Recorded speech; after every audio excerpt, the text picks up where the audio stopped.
Because we live, bitches. Coming soon to this theater.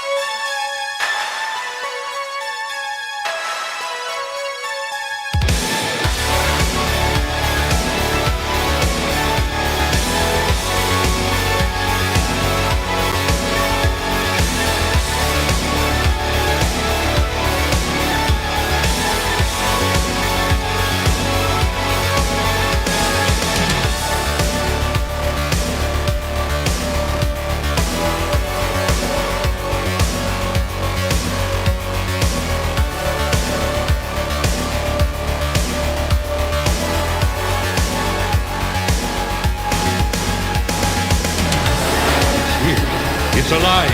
It's moving. It's coming this way.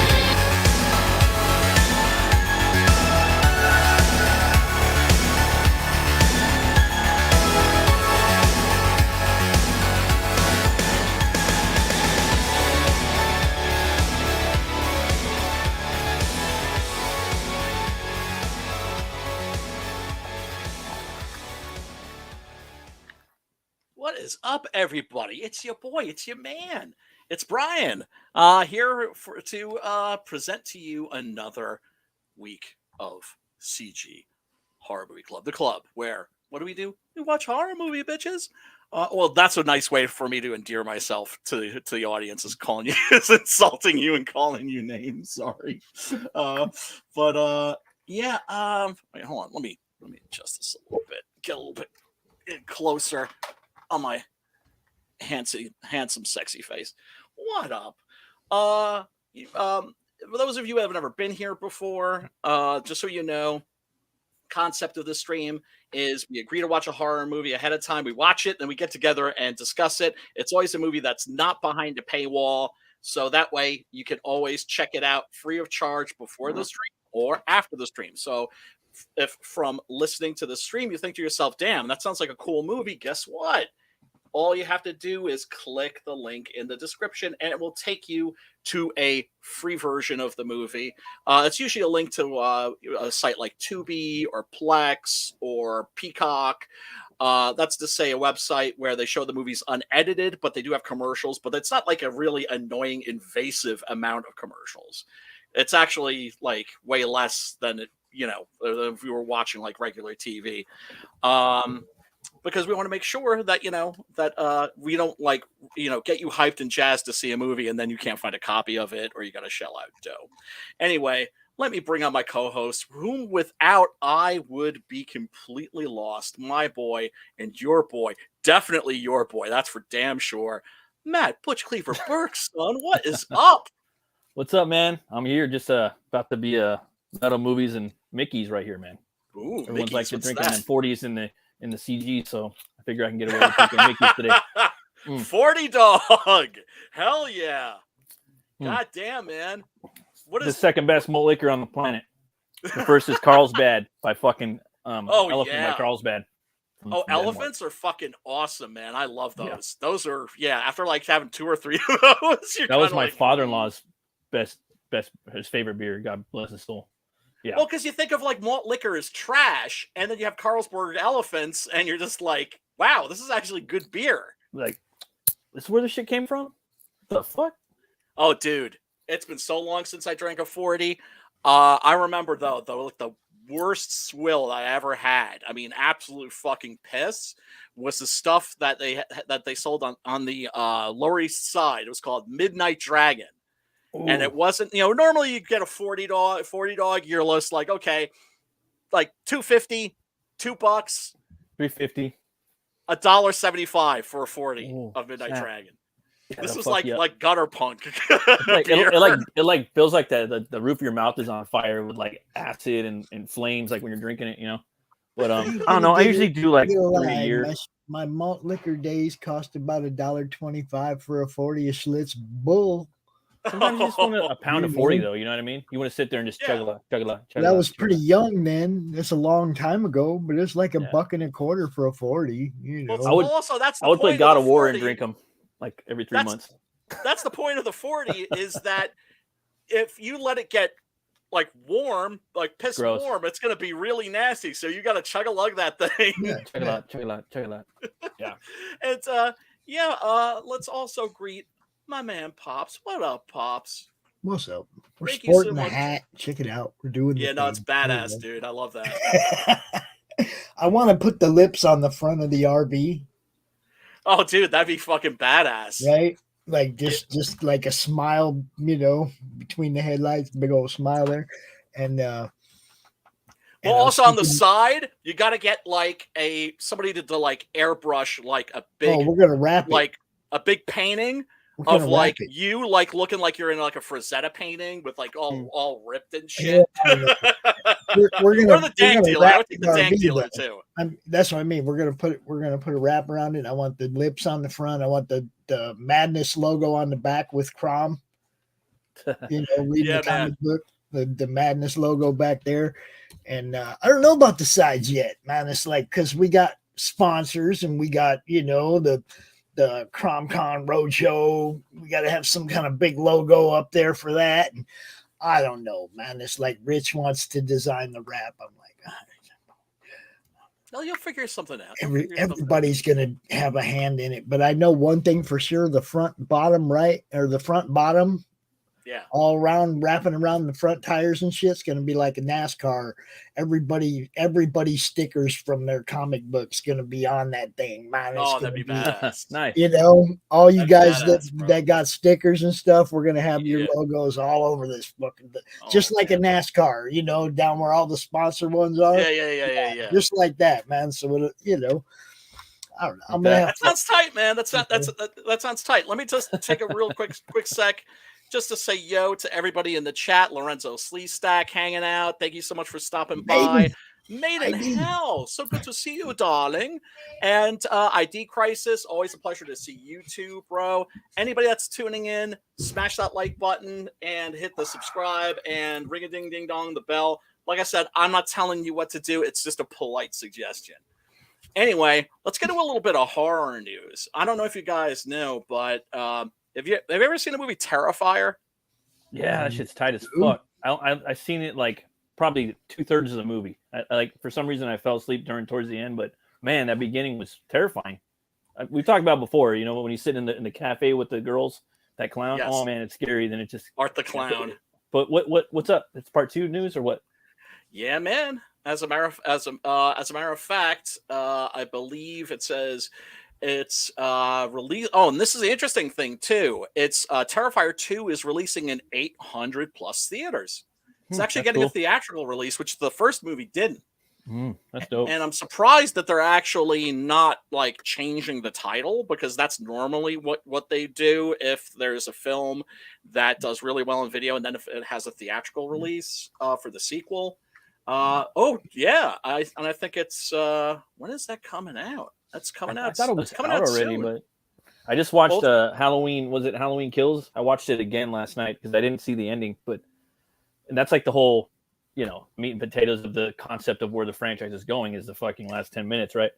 Yes. So I really like that movie. I liked it. I enjoyed it too. They turned him into Voorhees, basically, is what they did. Well, look, which I thought was cool. I'm cool with it. I don't really give a fuck. Well, Because before it didn't make no fucking sense anyway. You know what I mean? How the fuck is he doing all this and not being like Freddy or being a phantasm?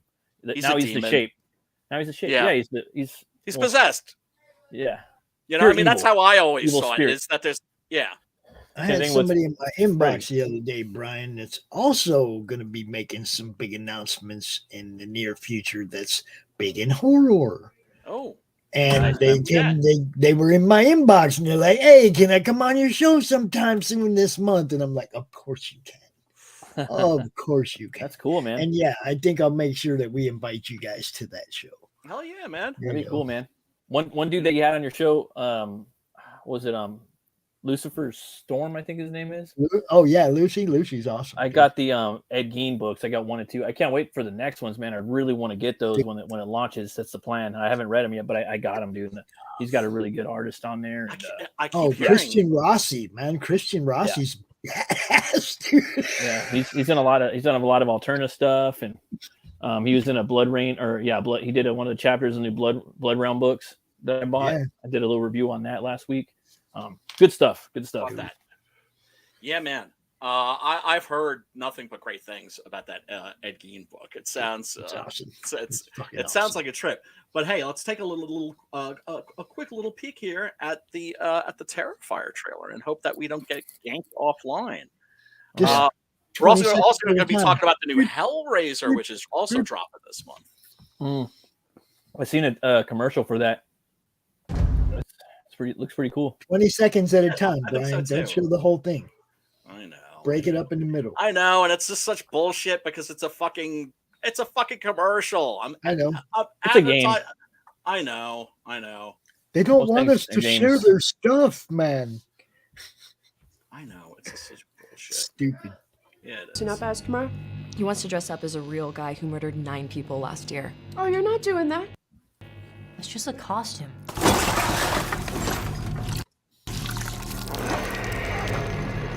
You think that guy's still out there? What's up with you and this clown all of a sudden? You're like obsessed. They never found his body. What if he decides to come back here? I wouldn't worry about it. Wait a minute, aren't you that guy from the costume shop? Aw, shit.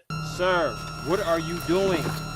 It wasn't me. He was covered in blood on his shirt and his hands when he got here. I'm telling you, it was him, Allie. Right down to the little black dot on the tip of his nose. Aw, shit. You really Yeah, the first one had brutal gore. Like, Made you feel absolutely. kind of weird watching it, you know. At least because I fell asleep and I woke up with that girl getting cut up to the center, you know, like whoa, this is fucked up. Oh, so You know what I mean? brutal, dude. Like imagine So waking brutal. up from falling asleep during a scary ass movie, then waking up and during that, you know. Yeah, that wouldn't be too pleasant. weird, you know that? I believe him. About what? Something really bad's gonna happen tonight. No, I know when Jonathan's lying, okay? I could hear it in his voice. Something's wrong. Look, we're gonna have fun. Stress-free environment. Yep. Speaking of surprises, kids, we have a very special guest with us today, all the way from Miles County. Please welcome Art the Clown. Oh, shit.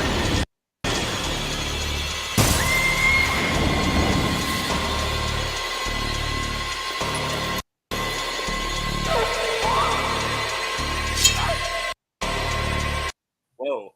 You see that cereal there? Yeah, Art Krispies. Art Krispies? There's like razor blades in the bowl.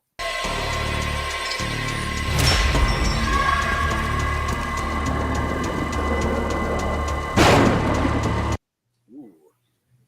That's Yeah, I gotta watch the character first from one the again. first Good film. night. I gotta watch it tonight.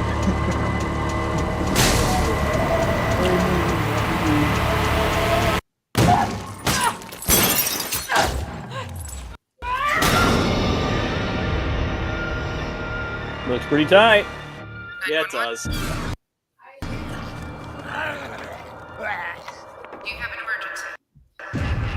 Hey Brian, is the original one still on Tubi? It should be, huh? You know what? I'm not sure. Let me check. Yeah. Oh, okay. Thanks, brother. It looks tight. It looks good to me. I mean, I really enjoyed the first one. It is, dude. We It's- should do it next week. Oh, it is.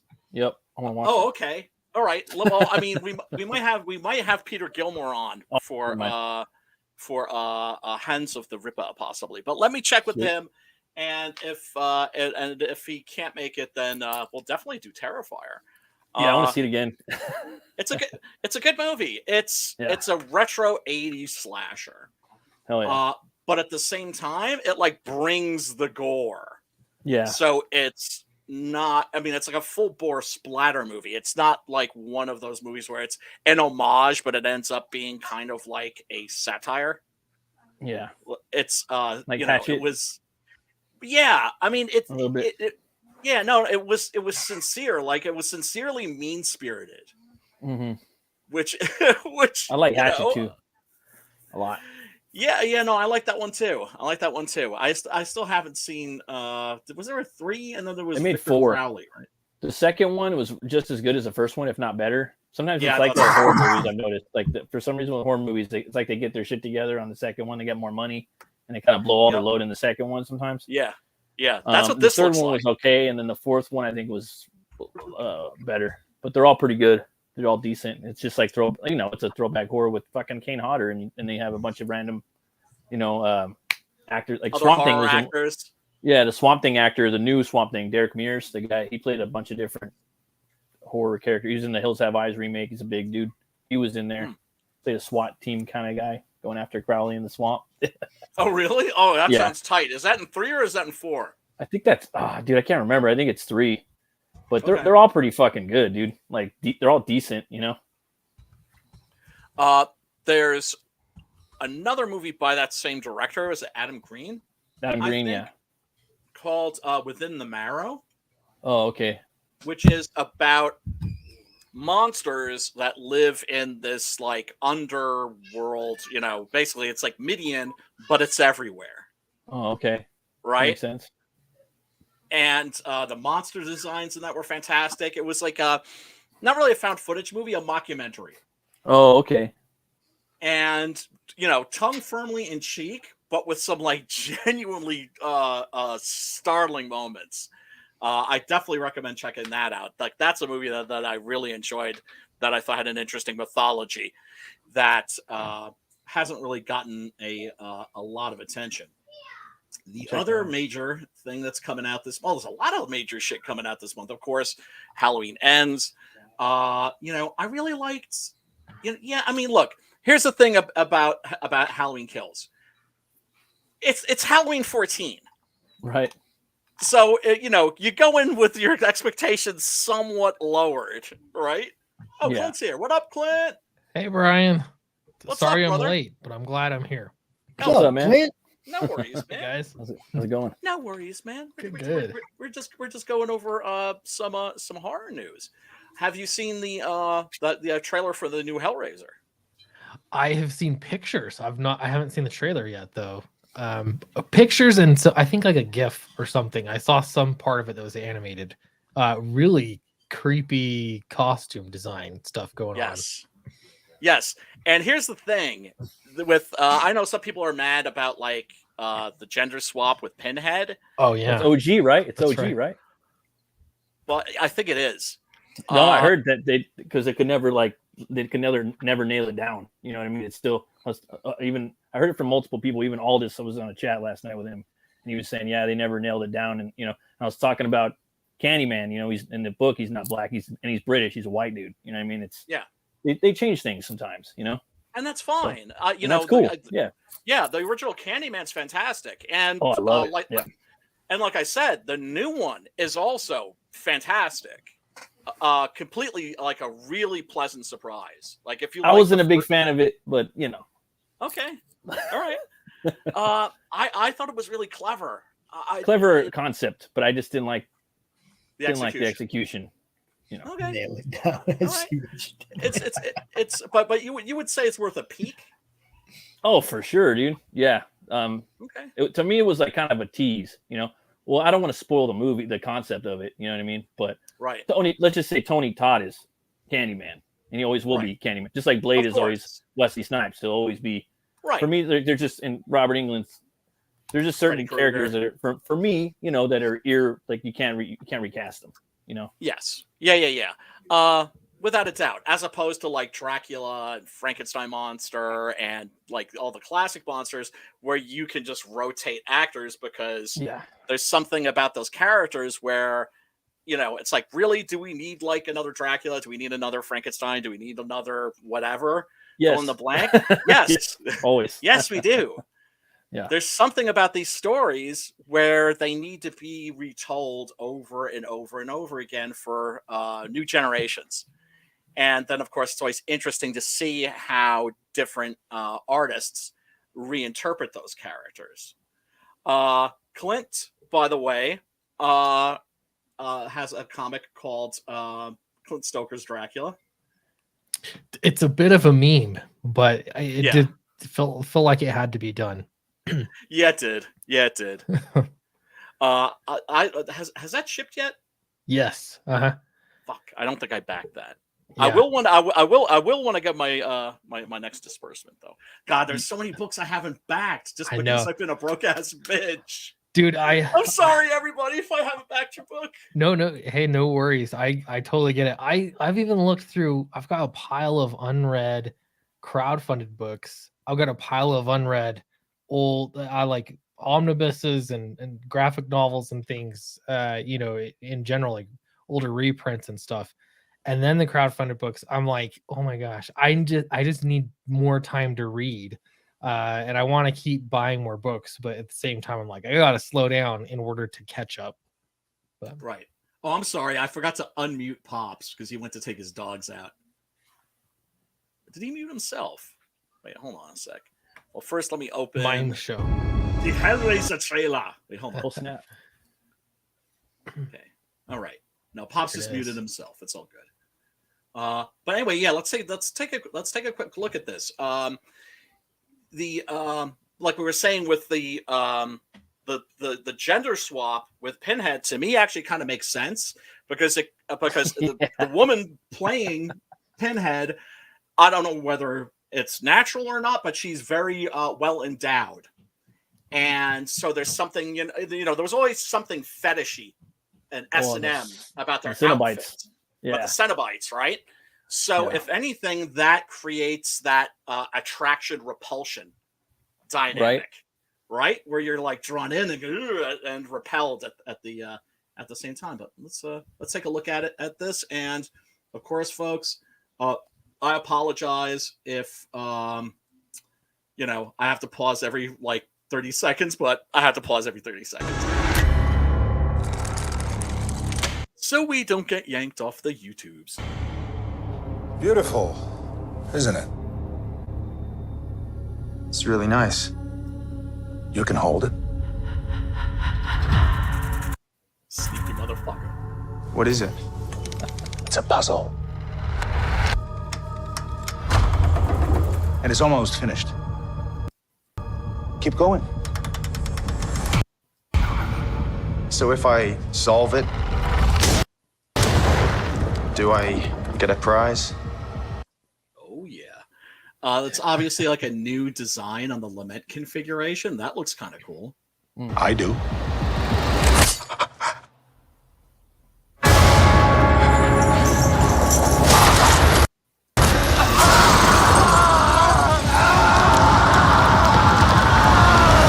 Now, wait a second. Isn't this kind of contradicting Hellbound?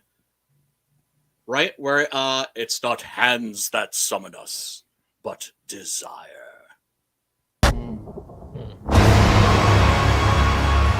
What's your deal? It has 6 sides, 6 configurations. It opens up, and it cuts you. And then they come to collect.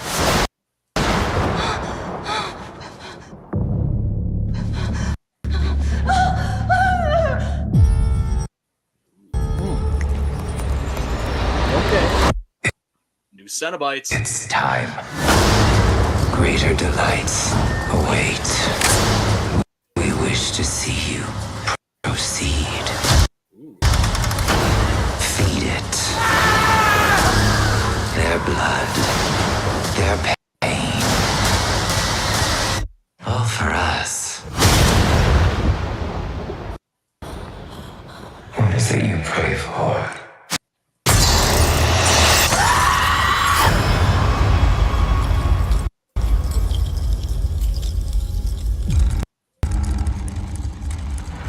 So it's got 6 sides, 6 configurations, and then there's got to be one more 6, and that's probably what 666.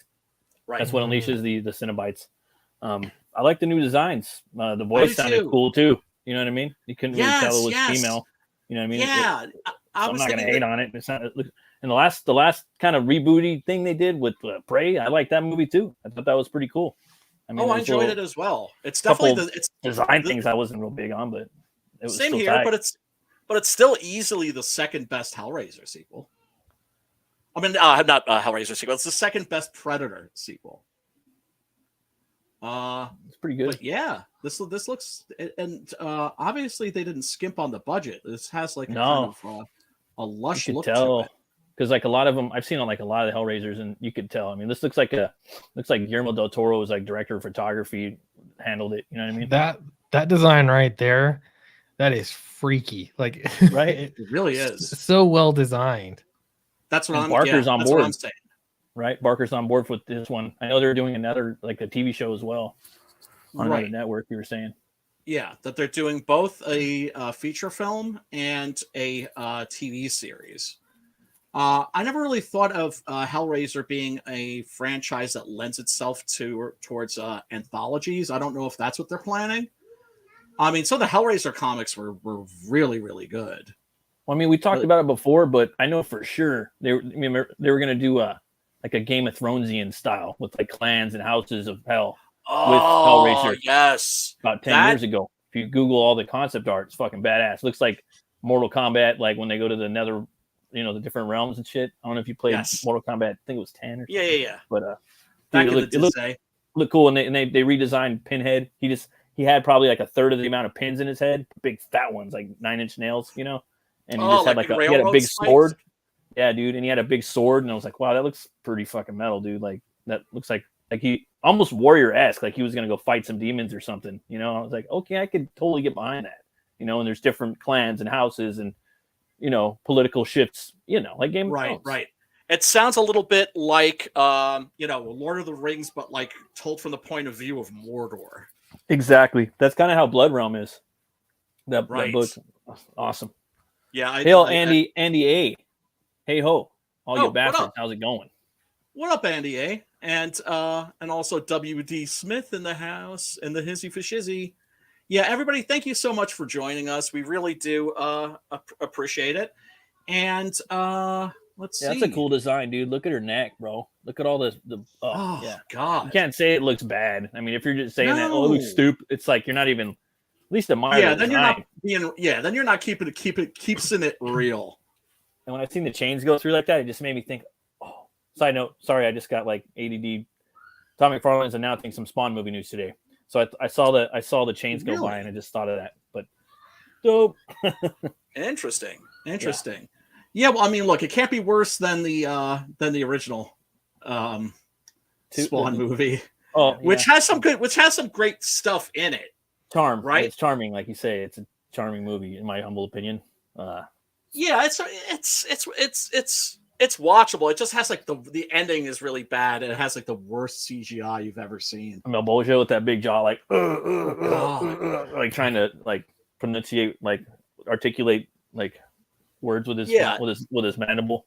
Yeah, it looks like a really bad PC game from like 1999 or something like that. All those little spawns, right? When they had like the 3D graphics, shaking in the back, blocky. yeah, dude. Right? Everything like that. Everything looked like shaking, Minecraft. Like if you watch the scene where there's a bunch of spawns, they're all like dancing, funny, dude. Like my kids are loving The Mask, bro. The Jim Carrey one. That movie's really. I mean, I really wanted to get into the books because they're Dark Horse and Dark Horse, and man. The movie with Jim Carrey was awesome, but I loved to see the dark. Sorry, Clint. We do little tangents on the show sometimes. No, you're good. No, that's the whole point. I'm along for the ride. This is a cash stream, and I hate just hearing the sound of my own voice. So everybody, feel free to hop in with puzzle thoughts box, or observations. Bro. Yeah, I like the really different cool. designs. Like that's you could do. They put some art design into this, Yeah, a lot. That's hell. Looks like they're going to hell for sure. Yeah, that's Leviathan. I'm pretty sure. Leviathan. So it looks like this is working off of. This looks less like Hellraiser, or more like Hellbound. Yeah, definitely. Which is a great movie, but I mean, they had major plans. Like the budget for that was evidently huge, and then it got gutted while they were making the movie, and that also happened with Hellraiser 4, evidently, where it's just like it's like, oh well, you thought you were making a $10 million movie, now you're making a $4 million movie. Ah, shit. Hate it when that happens. Which of course forces the filmmakers to be more creative. But I can also understand if if you've written the script, with a certain scope, and then you can't meet that scope. That has to be frustrating. I mean, we make comic books, right? So we're working with a endless canvas. We can go as big budget as we want because, of course, if we're working with great artists, they can put our imagination on the page. Also, make with not that it's just like they're translating. Well, I mean, it is kind of like translating what the author has written, but then of course the artist then of course puts their own stink on it, which is where you get magic, quite frankly. Anyway, let me bring up tonight's movie. Yeah, and sorry, I'm not trying to turn my camera off. Something's wrong with my computer. It won't stay on for very long. It's all good. Every stream I've been on, it keeps doing this. Yeah, no, it did the same thing. I think when you so kindly had me on your channel. Let's see here. That could be a browser issue. You're saying? Oh, I didn't think about that. That could be a browser issue. It's a cookie thing. It could be. It could be. I know that, for instance, StreamYards really doesn't like Firefox. Yeah, it messes Doc's audio up all the time. He can't share anything, and even if he clicks the audio button and all that, it's still like. Oh, so it's just like robots. Yeah. Yeah, I'm using Chrome right now, but it wouldn't surprise me if that was a problem. So I'll look into that. Yeah, it's a definite possibility. Let me see if I can open. Wait a second. Why is it not letting me open a new screen? Oh, and they have like a little having issues button, as if just to torment you. Okay. Oh, there we go. All right, folks. Tonight's movie is Son of Dracula. This is the second sequel to Universal's Dracula, the 1932 film with Bela Lugosi, which was directed by Todd Browning.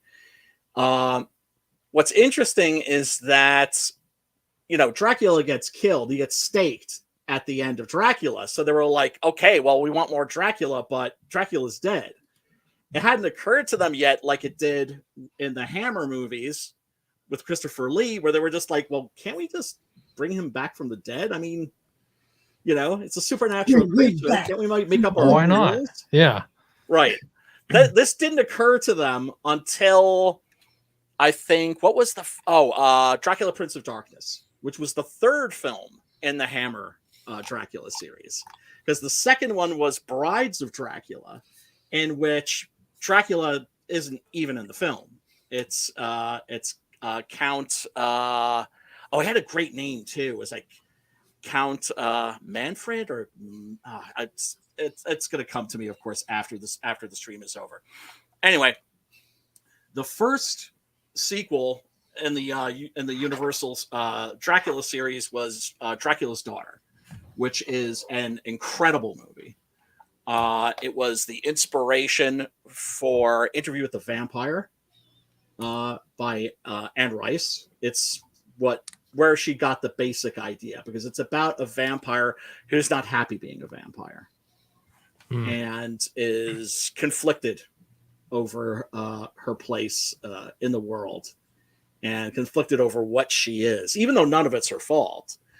That's a great film. This isn't a great film, but I think it's a good one. And I think it's definitely, at the very least, if you're a Universal Monsters fan like moi, you definitely should check it out. Like I said, link is in the description. Everybody, what did you think of Son of Dracula? Loved it. Yeah, I had a lot of fun with it. I think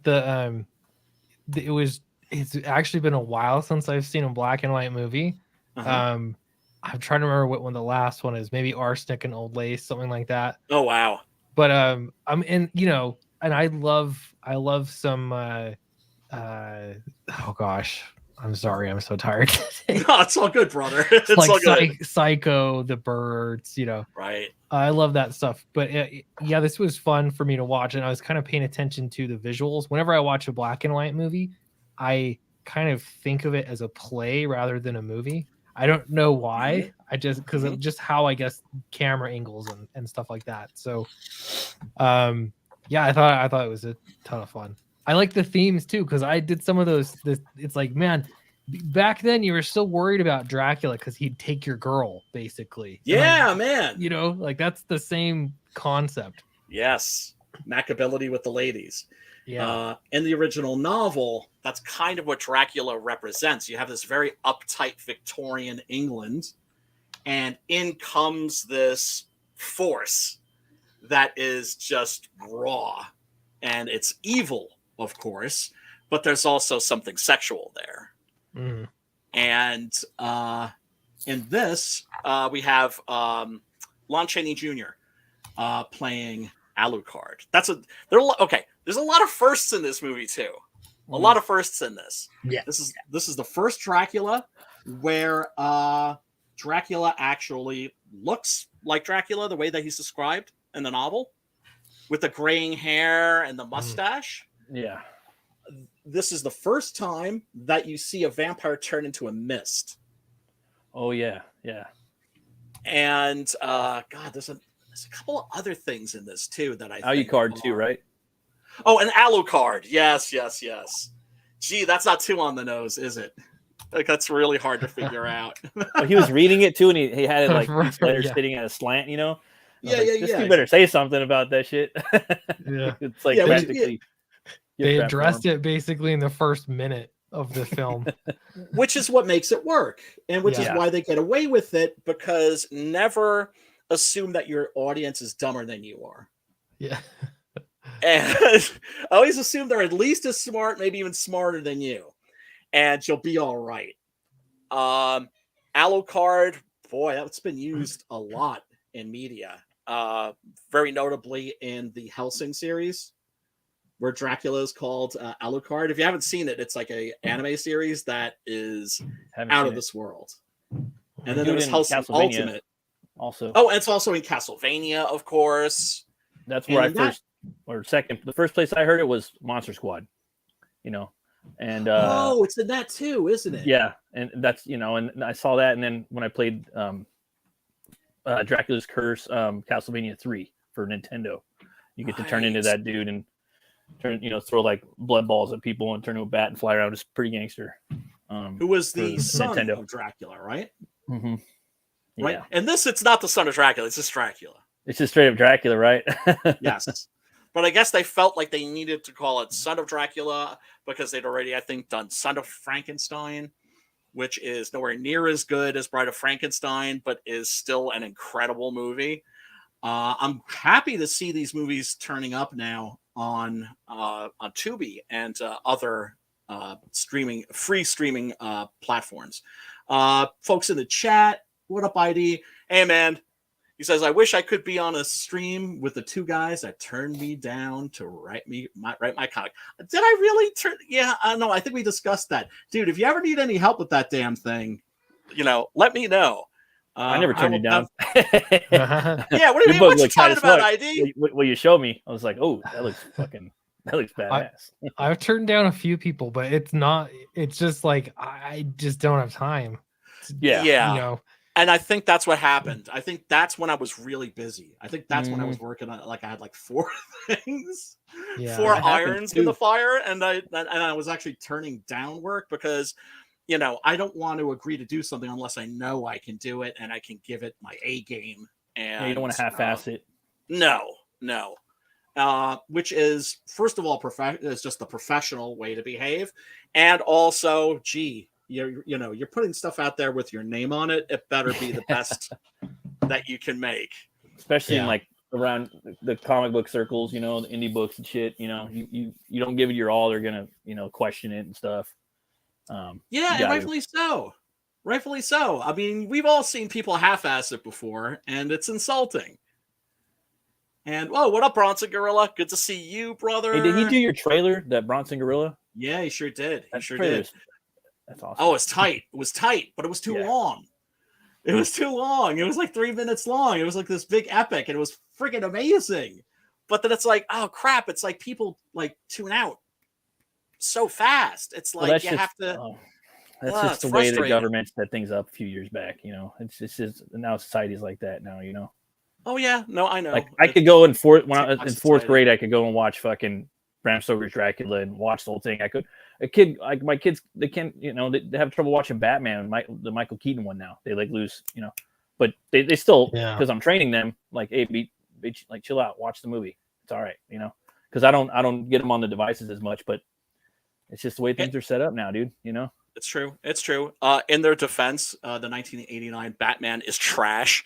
I know that it has its fans. You mean smut? No, it's just garbage. I just think it's a shit movie. I never liked that piece of shit.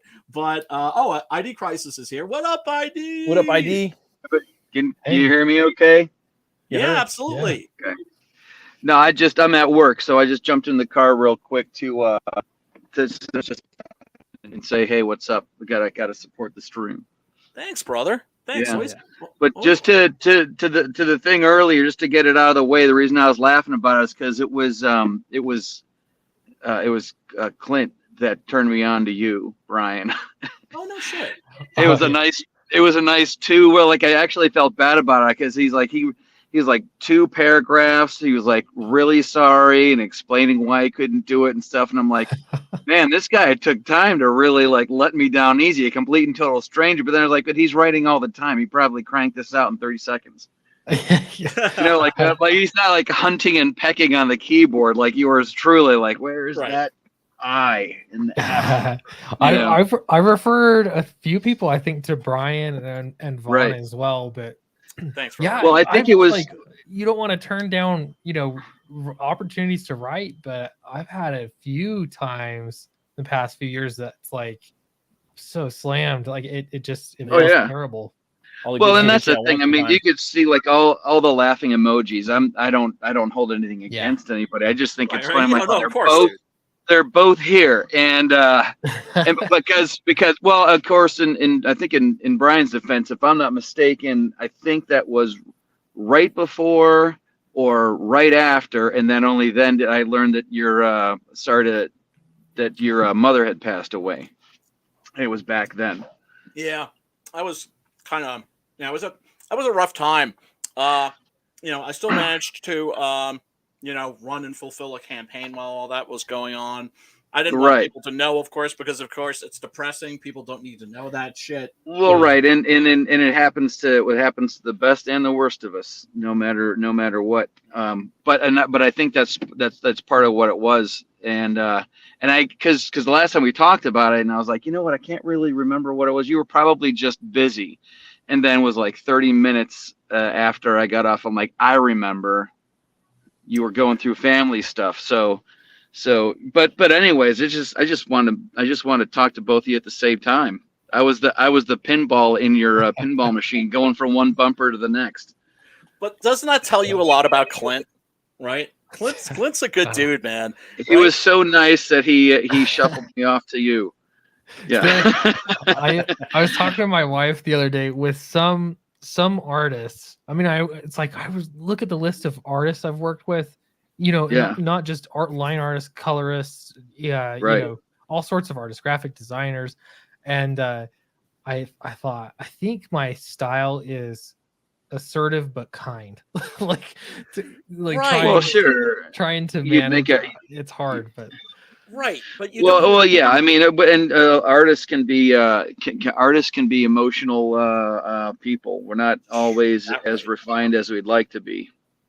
Temperamental, I guess, the best way to. Yeah, we're all fucking crazy. Let's just be real. We're all fucked up. Well, some of us more than others. Yeah, that's true. That's definitely true. Yeah. But still, no comment. No comment. You've already got your thing figured out, man. You've got your packaged, your crazy packaged up nice with a bow on it. Everybody wants your crazy. You got to be creative about it, man. You got to. Right. Yeah, exactly. No, but But yeah, I mean, I did watch the movie. I thought it was pretty good for something that I don't usually sink my teeth into. No pun intended. But on bump. I thought the ending was different. You know, yes, a very. I'm not going to very get strong into it because you have a lot of stuff. You have a lot of stuff to get to yet. I don't want to just go right to there, but That's okay. I think Matt was right. I mean, just in your face with the backwards name and all that stuff. I was like, were people really stupid back then? Well, you know what I mean? Because he spells it out, and then he draws it in diagonal, and then he turns it left and right, and I'm like, they're probably doing that because there's for the couple that's in the theater where the guy's got that he's got his popcorn with the hole in the bottom of the bucket. So they're not really paying attention to the movie. Like, I'm gonna put this in another time later, just in case. I don't think that's what they were doing. I think that the filmmakers, because remember, you're talking about Curtis Siodmak here. Curtis Siodmak was an incredible writer. He wrote The Wolfman, for instance. He wrote a lot of the Universal monster movies. So think about it. He wrote The Wolfman, which completely changed the lore and the legend of werewolves, like forever, because you have the silver being a kryptonite for werewolves, which was never a thing in folklore. The metal of the moon, yeah.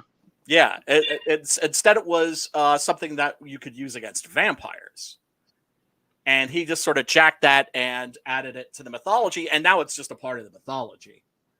Right.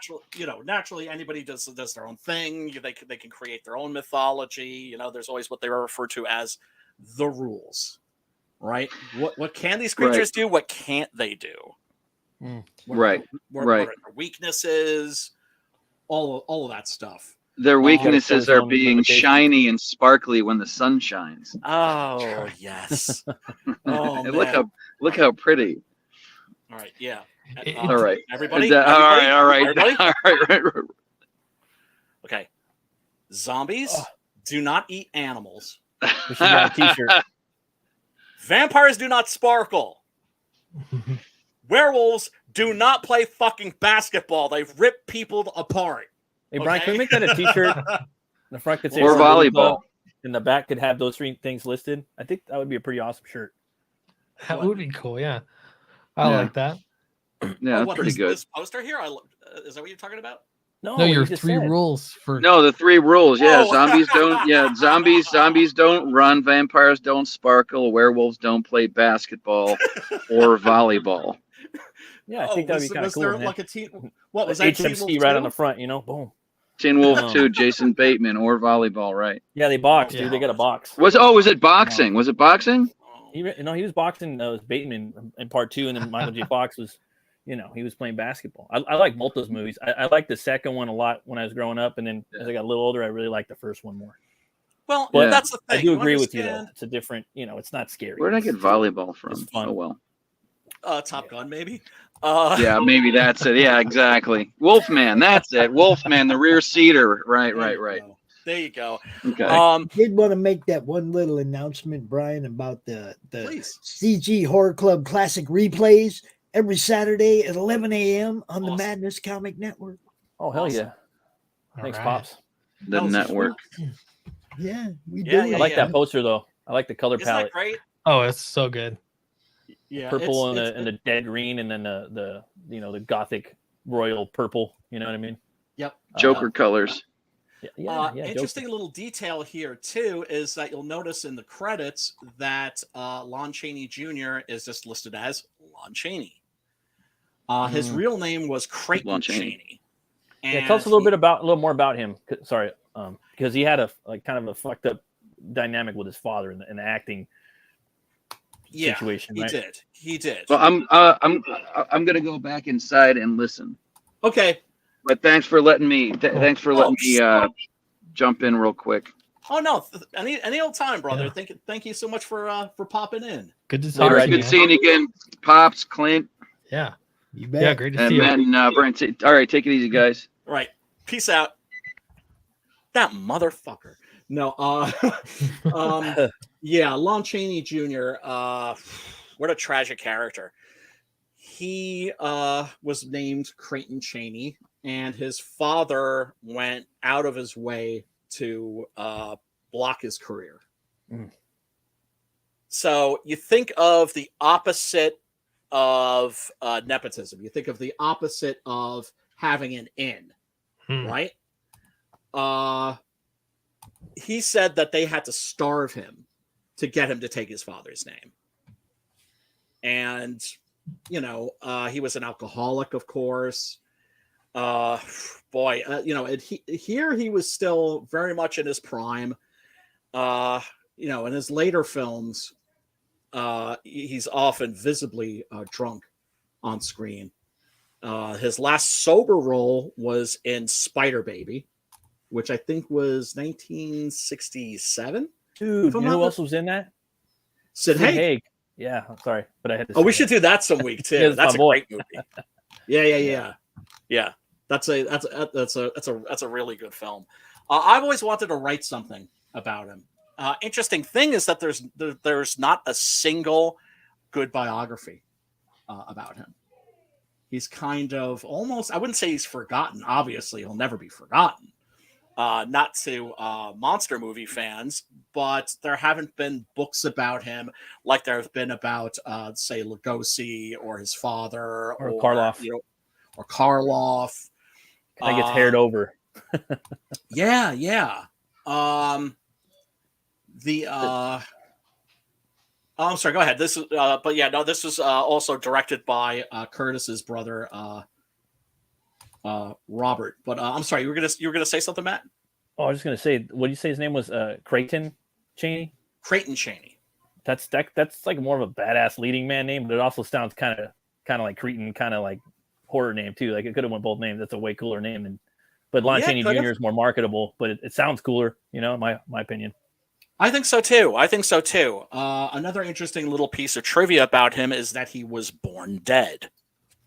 That's right. Yeah, see, that's perfect for the role. Yeah, he was absolutely born to play the Wolfman for sure. And he ended up playing, almost all of the Universal monsters. He played Dracula. He plays Dracula in this. Then he plays the Mummy. And this is not Imhotep. This is Karis, right? Because there's two mummies. It's not the mummy from the original The Mummy, you know, with Boris Karloff. It's the one that's introduced in the second film. Right, so because the first Mummy is very much basically just like a retread of Dracula, whereas the first sequel, which I think was Hand of the Mummy, was the first film where you see the mummy as, you know, the creature in the rotting cerements, you know, lurching around, coming after your ass.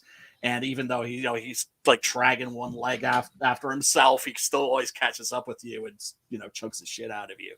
He also played the Frankenstein monster in Ghost of Frankenstein. So yeah, he pretty much played them all at one point or another. I don't know how he felt about playing Dracula. Oh yeah, well no, I can't just leave that hanging. I said he was born dead. Yeah, he was a stillbirth, and his father, Lon Chaney Sr., was, you know, waiting outside of the bedroom. This was like in a cabin by a lake in the dead of winter. And the midwife comes out of the birthing chamber and says, like, yeah, sorry, you know, he didn't make it, but it was a boy. And he runs in, he grabs the child, runs out to the lake, which is frozen, and he chops a hole in the ice, and he dips the baby's corpse into the freezing water, and he pulled him out screaming. Wow. That's the story. Whether that's true or not, you know, I'll leave it for you to decide. But evidently, yeah, that's what happened. He was absolutely born to play these roles, and of course, was somebody who was very demon haunted. It's sad to say.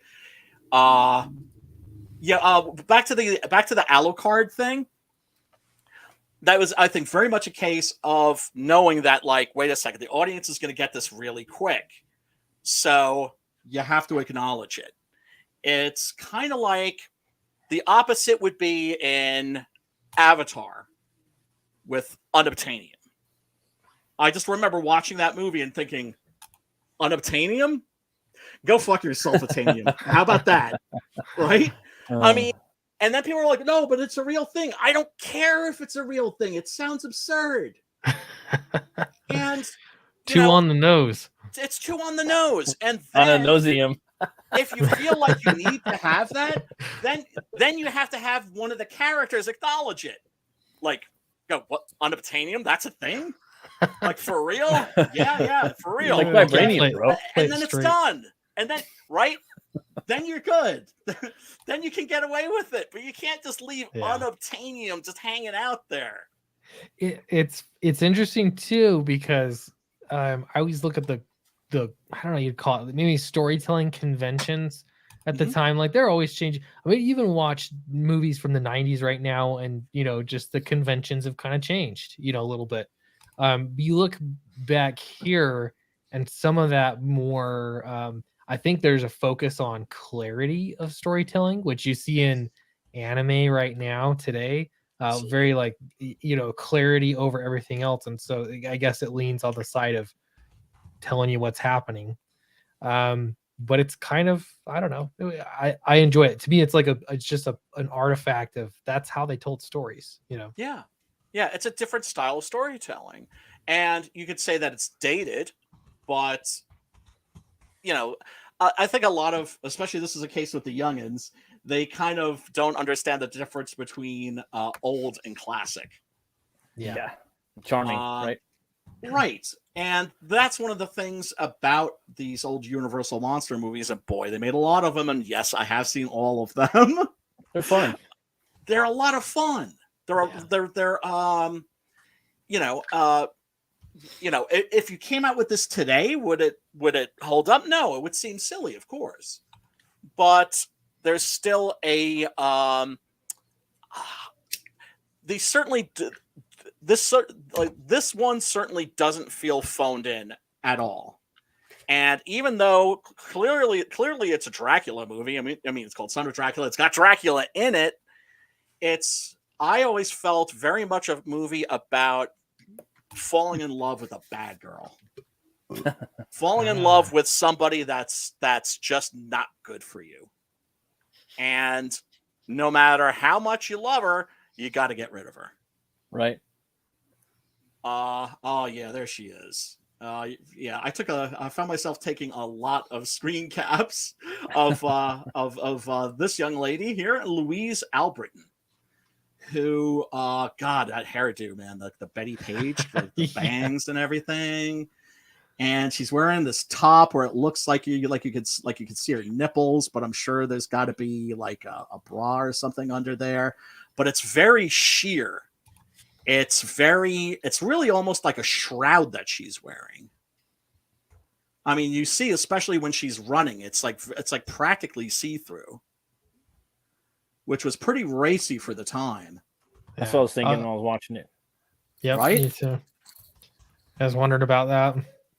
And it's kind of I don't know. It's almost a tradition when it comes to horror and monsters. You know what I mean? You always have the Beauty and the Beast elements, and they'll kind of lean into that. So And I remember, this is a tangent. I remember now the last black and white movie I watched was not actually that long ago. It was 2 weeks ago.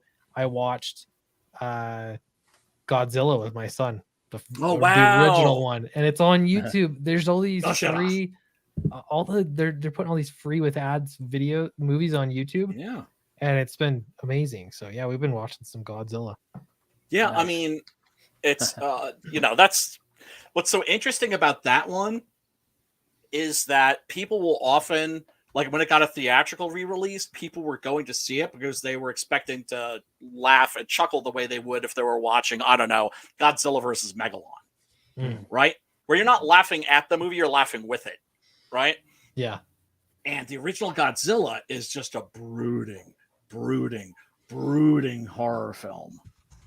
It just has this weight to it, It's not light and fluffy like a lot of the later ones. It's very, very heavy. No, and I loved that my son, he's 11.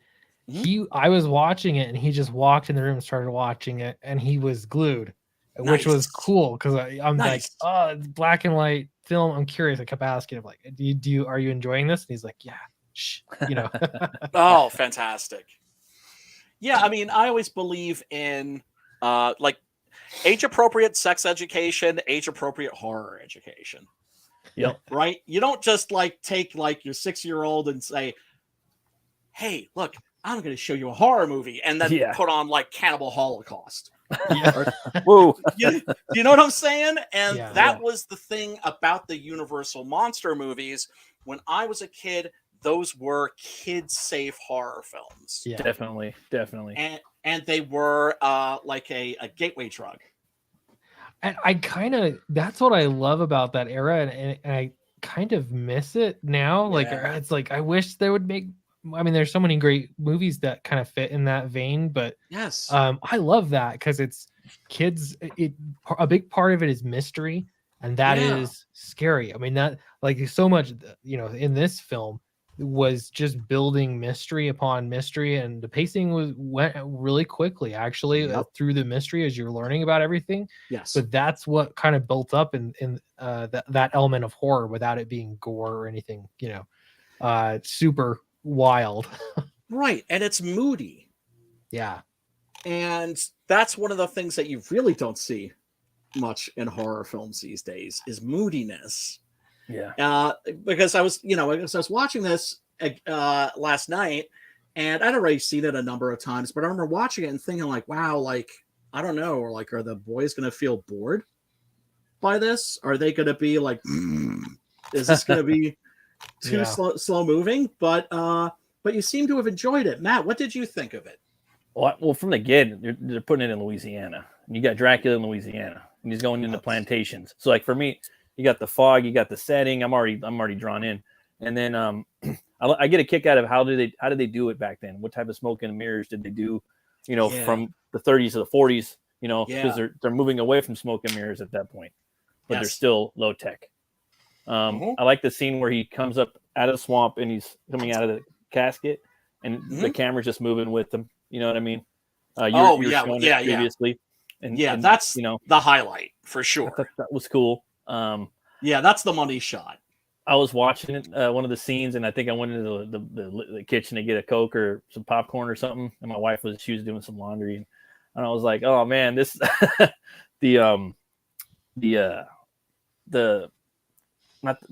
her fiance, sorry, he shoots Dracula, and it, you know, it hits the lady, and I'm like, oh man, these two are fighting. Oh yeah, they're fighting over the lady, dude, and Dracula choked that dude out, you know. And these guys, a lot of them did their own stunts. So yes, you know how it is. The older you get, even a little like ooh, like you can feel it in your ankles. You know what I mean? I just have a lot of respect for physics as I age, and these actors doing these things. You know? Yeah, man. This is the shot right here I was talking.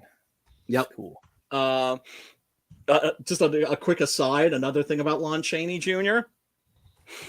He and Forrest Tucker were like besties, right? And somebody was, I think, in a dressing room.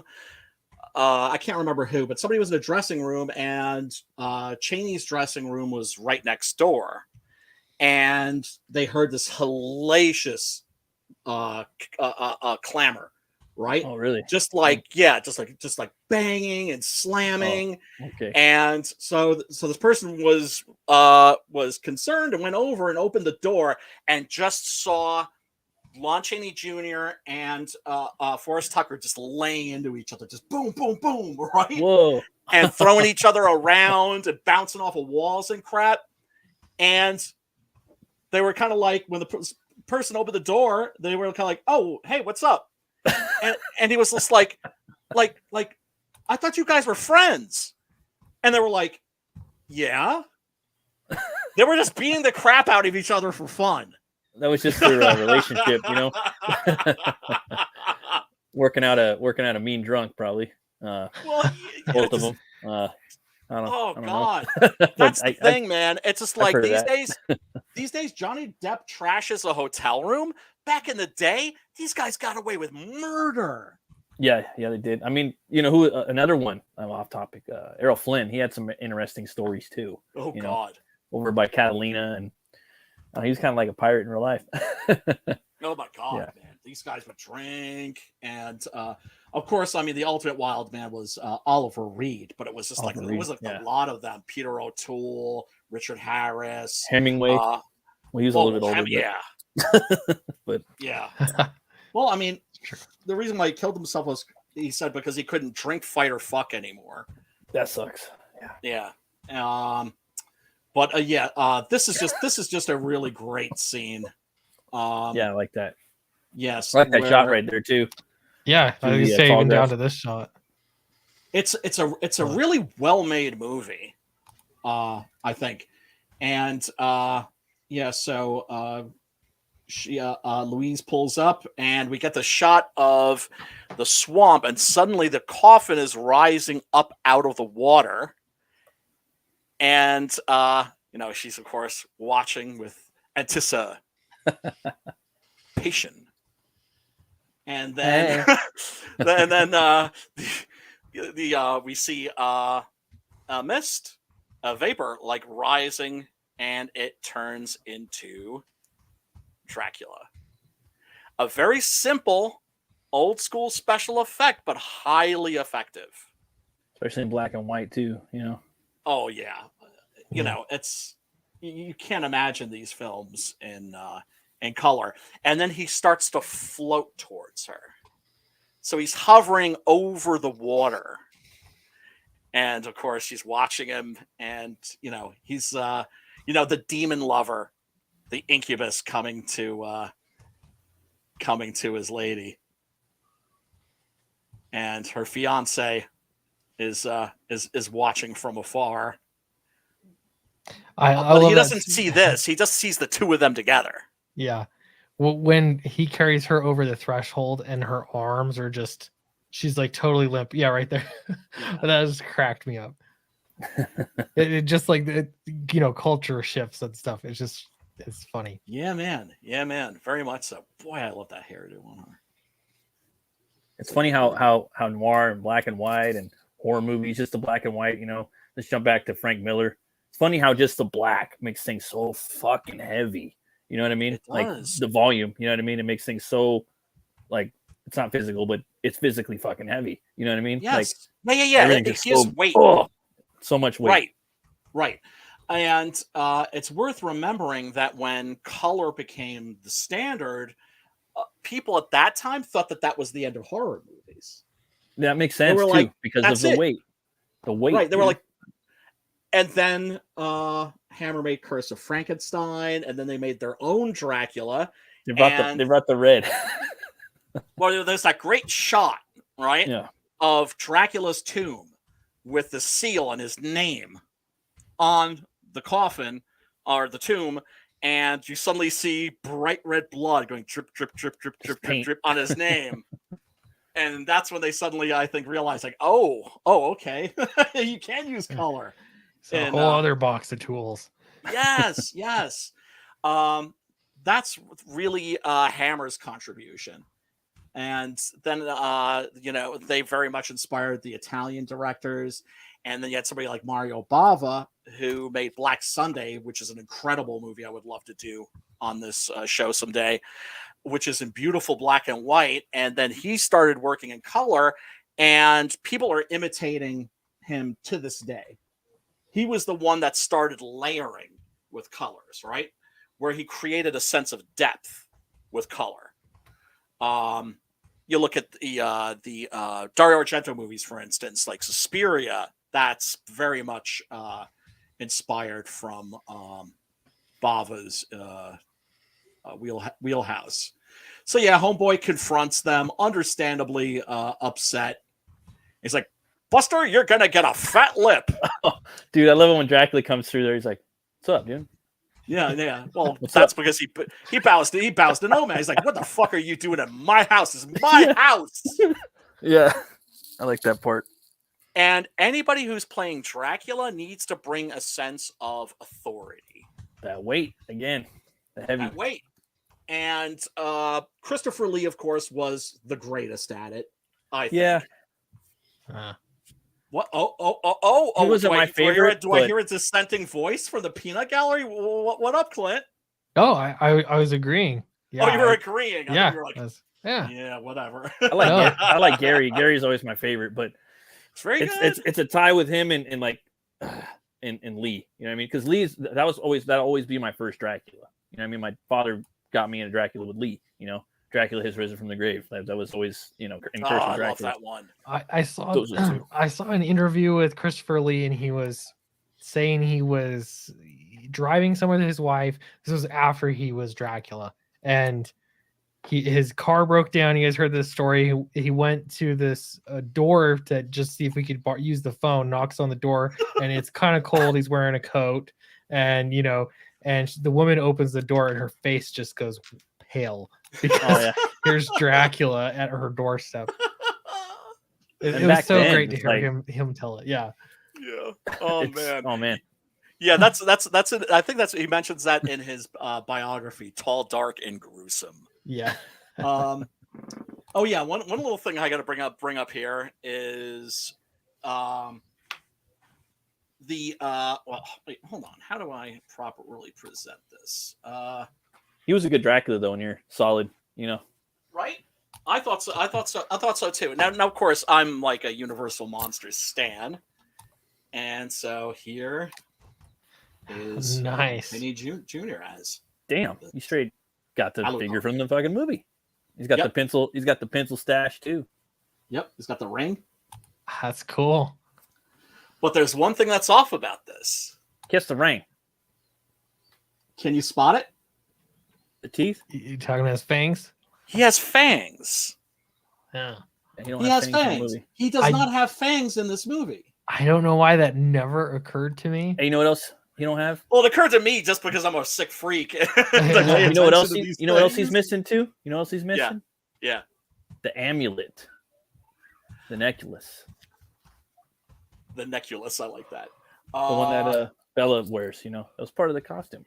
Yeah, no, it was. It was. And it was the last thing that Forrest J. Ackerman, the publisher of Famous Monsters of Filmland, kept when he sold this collection. It was like the one thing that he didn't sell was that cape and the signet ring. And then, of course, well, I don't mean to turn this into a toy stream, but, well, there's the Christopher Lee Dracula with fangs, and the first Dracula, the first vampire to have fangs was Christopher Lee. Hell yeah. Especially the retractable fangs, you know, where right, because Dracula isn't described in the novel as having fangs. He's described as having enlarged canines.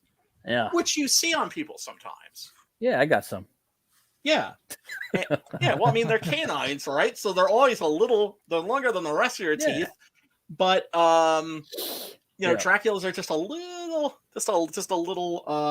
longer and just a little pointier. And then you get Christopher Lee, and then next thing you know, you've got like Genre Lin, where they've got like tent pegs coming out of their mouths. Chic. Yep. But yeah, he just grabs Homeboy by the neck. He's just like, motherfucker, what did you just say to me? Bitches leave, like Kurtwood Smith in RoboCop. He throws him to the floor. Puts him through a door, and I love this too. Homeboy came strapped. I know. I was like, damn, this little strapped up. He's about to pop a cap and Drac. And Dracula doesn't even flinch. Yeah, dude. He's like, what are you gonna do? Look at the smile. He's got like a low key, like ninja smile on his, like almost like a grin. Like, dude, you ain't gonna. He's like, bitch, please. Maybe not, but kind of vibing he does. Like, you ain't gonna step. Right. And then, of course, we get that classic scene that you see in a lot of the Universal monster movies, where the monster is advancing on the hero, and the hero's going bang, bang, bang, bang, and you see these big puffs of smoke, and the bullets are doing nothing. It's like they pass right through him and hit his fiance, and she's down. So now Homeboy thinks that now who's the monster? Exactly, because his jealousy, which is understandable, right? You would describe this as a crime of passion. It's terrible. It's not something you should do if you catch your woman with another man, but it happens. And so Dracula just keeps advancing. That's a nice shot there too, where you can see the gray hair. So he looks way more like Stoker's original character than Lugosi did. Did I tell you about the book I seen last Halloween at Barnes and Noble? I regret not buying. It was Bram Stoker's Dracula, and it was a graphic novel, like big book, right? Barnes and Noble, right when you walk in.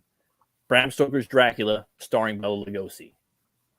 So it was illustrated as if Bela Lugosi is, in the book, and interesting. And it was cool, man. It was just fun. It was just like a fun thing to check out. You know what I mean? But what's another movie? It's black and white too. And that actually just made me think of another thing that I found on Tubi is they have the Spanish language version of Dracula. Do you guys know about that? No. When Dracula was being shot on the Universal studio lot, the cast and crew of the Todd Browning production would leave at night. Right? Once the day was over, they would leave. That's when the Spanish crew would come in. Oh, shit. And so the Spanish language version of Dracula has a completely different cast. That's a completely different Dracula. And is a completely different film. And you know what? It's actually better than the Todd Browning version. I'd like to see that. A little bit sexier, too. So was it a Spanish production or Mexican production? I think it may have, you know what? I'm not entirely sure. I think it's a big difference. Obviously, yes. Massive I think difference. I think it was a Spanish production. I could be wrong though. I could be wrong about that, but it is on Tubi. You can't find it, and it is definitely worth a look if you're a Dracula stan. I'll check it out. Sounds well, cool. yeah, because we know you're like the biggest Dracula stan, bro. So yeah, oh god, yeah. So Homeboy is just completely out of his mind. He doesn't know what the hell just happened, other than he just killed his girlfriend. And oh yeah, there's this wonderful scene where our hero's friend goes to visit this Hungarian professor, because he's immediately like, something's going on here. So he, is asking this professor about Dracula and the Dracula legend, and I just love this too, and it is actually a little bit of a joke where the professor is like, yes, and sometimes they can turn themselves into a mist and a vapor, and then sure enough, there he is materializing, and they don't even know he's there until he announces himself, which is really cool. He looks so much like Benicio del Toro. It's not even funny, right? That's why when I heard Benicio was cast in the Wolfman remake, I was like, oh hell yeah! Perfect. Also because he's like one of the greatest actors of his generation. I love that dude. He always he never phones in a performance. Let's put it that way. He's always there 110%. Oh yeah, and then he has like the little marks on his neck here because his girlfriend has come in and as a bat, right? I think this is also the first Dracula and the first vampire film where you see Dracula turning into a bat. Pretty sure that this is the first one. Yeah, because this is also pre Abbott and Costello Meet Frankenstein. That was my jam. Oh, dude, it's still one of my earliest memories is of watching that on TV, and there's the scene where Lou has got his back up against the wall, and it swivels in, right? And he's not in a house anymore. He's like in this dungeon. Yeah. Right? Yep. And the Frankenstein monster's chilling down there. Dracula's chilling down there. It's pretty tight. And actually, you know what? I don't think that was the scene. I think it was the scene after that where Lou has been kind of like, secured in this chair, and right next to him is the monster. Yep. And I remember seeing that as a kid and being like, ah! It scared the fucking bejesus out of me. And the transformation scene, I think, feels like it was a little better in that movie from when he would transferred from the wolf. Yes, the man to the wolf. The makeup's much better. That's because it's by Bud Weston, who was a protege of the original makeup artist, whose name is Jack Pierce. Jack Pierce was a genius, but he was also very difficult to work with. He got along well with Boris Karloff, but then again, Boris Karloff got along well with everybody. He was just like a gentleman, and just treated everybody in a lovely manner. And you literally can't find any dirt about that guy. You literally can't find a single person that says anything other than great things about him. But Jack Pierce could be a little bit abrasive. And so first chance they got, Universal Studios gave him the boot, and Bud Westmore took over, and he was even more talented. And I think that the Wolfman makeup that's in Abbott and Costello Meet Frankenstein is actually the best Lawrence Talbot Wolfman makeup ever. I was like, this seems pretty sharp. I consider it a small tragedy that Karloff isn't in that. It had been offered to him, but he had a very special relationship with that character, and really didn't want to see that character dragged through the mud or made fun of. And that's the thing that makes Abbott and Costello Meet Frankenstein the best horror comedy film ever made, is that the monsters are played totally straight. Before American Werewolf. Yes. And Chaney's performance in that is intense. Yeah. And playing it straight. Totally straight. Hey, Frankie knows. Oh, is Frankie in the chat? What up, Frankie? Everybody who's hanging out, thank you so much, by the way. We do appreciate it. Oh, Frankie's got something to say. I got the Universal Legacy Dracula Blu-ray, and they put Dracula, Dracula's daughter, son of Dracula, House of Frankenstein, House of Dracula, and Abbott and Costello Meet Frankenstein in a 4-disc set. Damn, I have to have that. Damn, I'm jelly. I have to have that. It's good. It's a good collection. Oh, it's a really good collection. Yeah, Abbott and Costello Meet Frankenstein, that's a film that's always like on heavy rotation at my crib around this time of year. It's definitely a Halloween favorite. Oh, and that also has Vincent Price's The Invisible Man. Man, at the very end. So cool. And it's got the Spanish language Dracula too. He's like laughing, huh? And like the gate. I forgot. I'm thinking. Flood Rain. Sorry. Wait, you're not drinking, dude. You're drinking a 40. I'm tripping. I thought it was, remember Von Klaus told us. Oh, dude, Von Klaus told this hilarious story. This is great, Clint. I think that maybe he was living in Texas at the time, Austin or something like that. And the original Alamo Draft House is there. And they would have like these outdoor kind of like drive-in screenings, where people would come with their blankets and their lawn chairs and all that stuff. And you could also bring your own hooch. It's not like they were searching people at the door. You could it was BYOB, bring your own booze. Yeah. And so Von Klaus had a 40-ouncer taped to each hand. So he was Edward 40 hands. It's called Death Deliver. Like, hook me up to a urinal real quick. No, it's like, my bladder hurts. Owie. Oh my God. Ooh, poor bladder. That's the thing, man. Though when you're young and you can take that punishment, you can just abuse your body all you like. Totally. Without paying the check, and that comes much later. Then, of course, Louise's character has a sister, Claire, who's very virtuous. And you have these characters a lot in the Universal monster movies, although she's kind of the female version of what's normally a male character, who is the guy that the heroine is going to end up with after the monster is destroyed.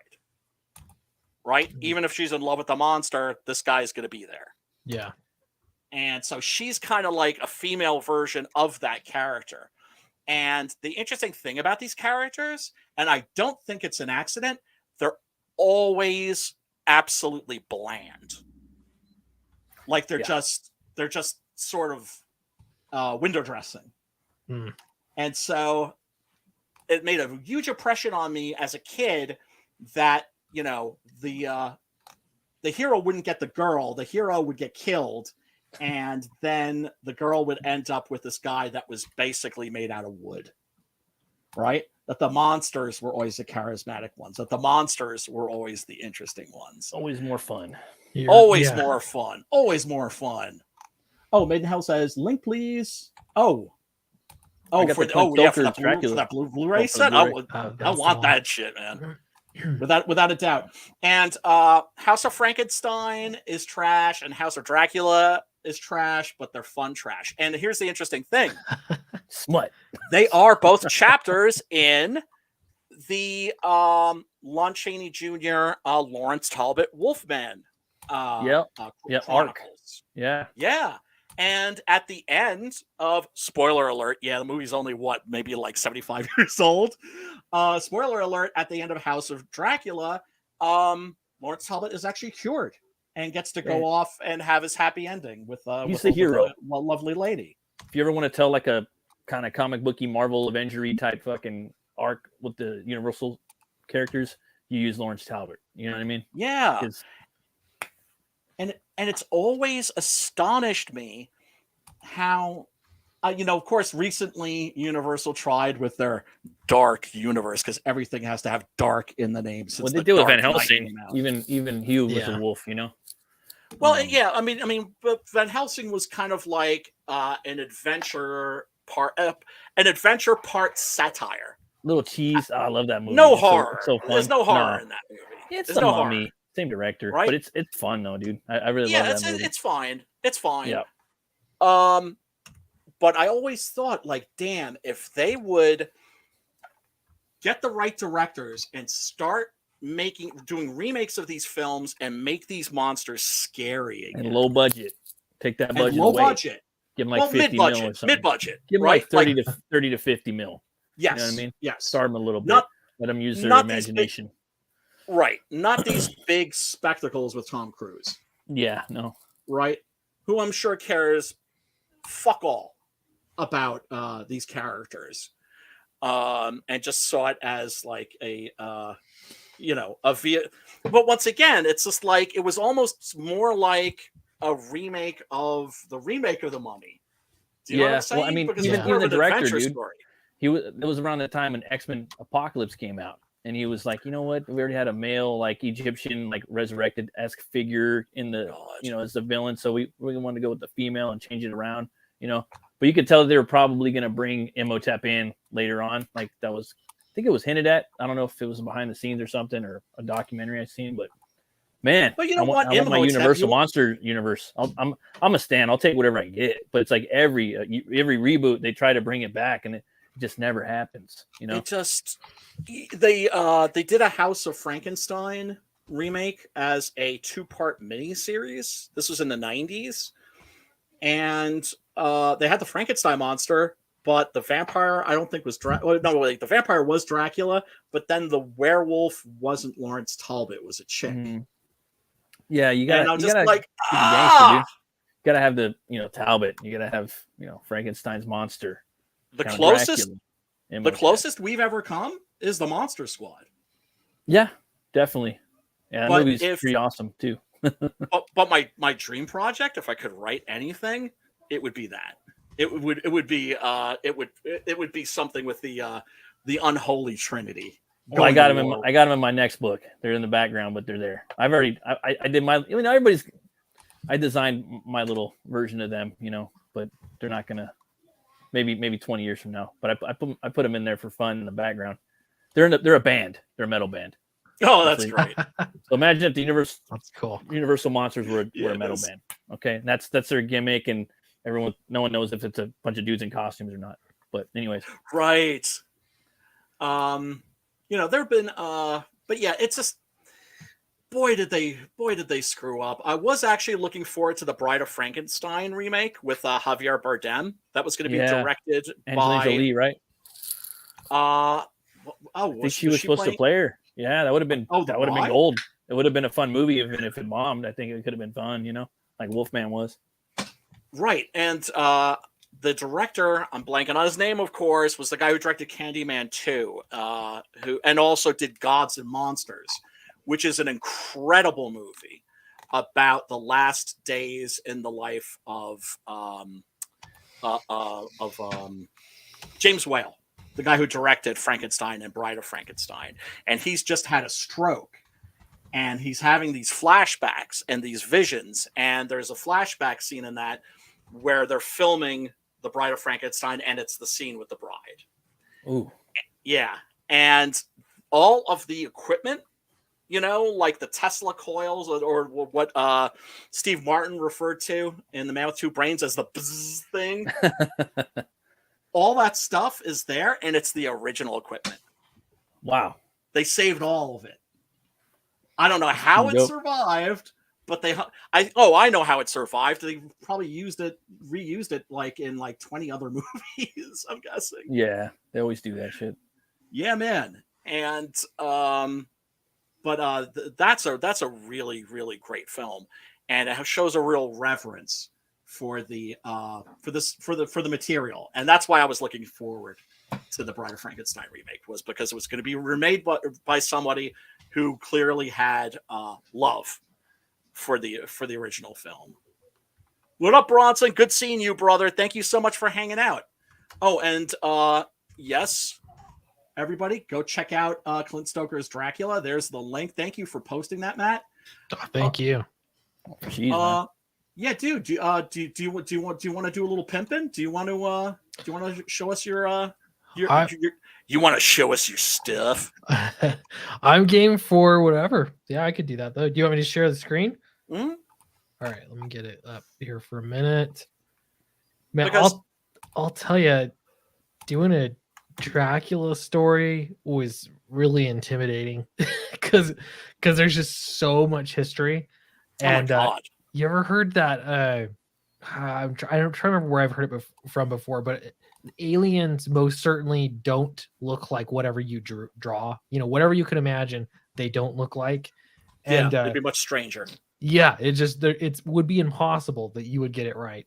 And I would kind of thought that about Dracula, in that whatever angle I took is going to be so different from everybody else's angle on Dracula. And that's, I think, a testament to how cool the character is, that you can go in so many directions. But yeah, I loved, in watching this film, Son of Dracula, seeing some of the same themes. There's like, you would be happily ever after in love if it wasn't for Dracula. He's going to destroy it. You've got I don't know, just the impending doom. It was super fun to play with Dracula. So yeah, we shipped this book. I know I've been getting backers trickling in here and there, so we are shipping it as we go for sure. I mean, it's finished. The bulk of it's done, but as new backers come in, we're shipping. And yeah, man, it's been so fun. That Kelsey Shannon cover, Beautiful. That's awesome. That's fantastic. That somebody was saying that this guy Vaughn was saying this needs to win an award somewhere. I think he's right. Like, that's an amazing cover. It really is. Damn, man, that's fantastic. Yeah, Kelsey. It's telling a story. It is, and I love it too, because Kelsey didn't know anything whatsoever to do with the story.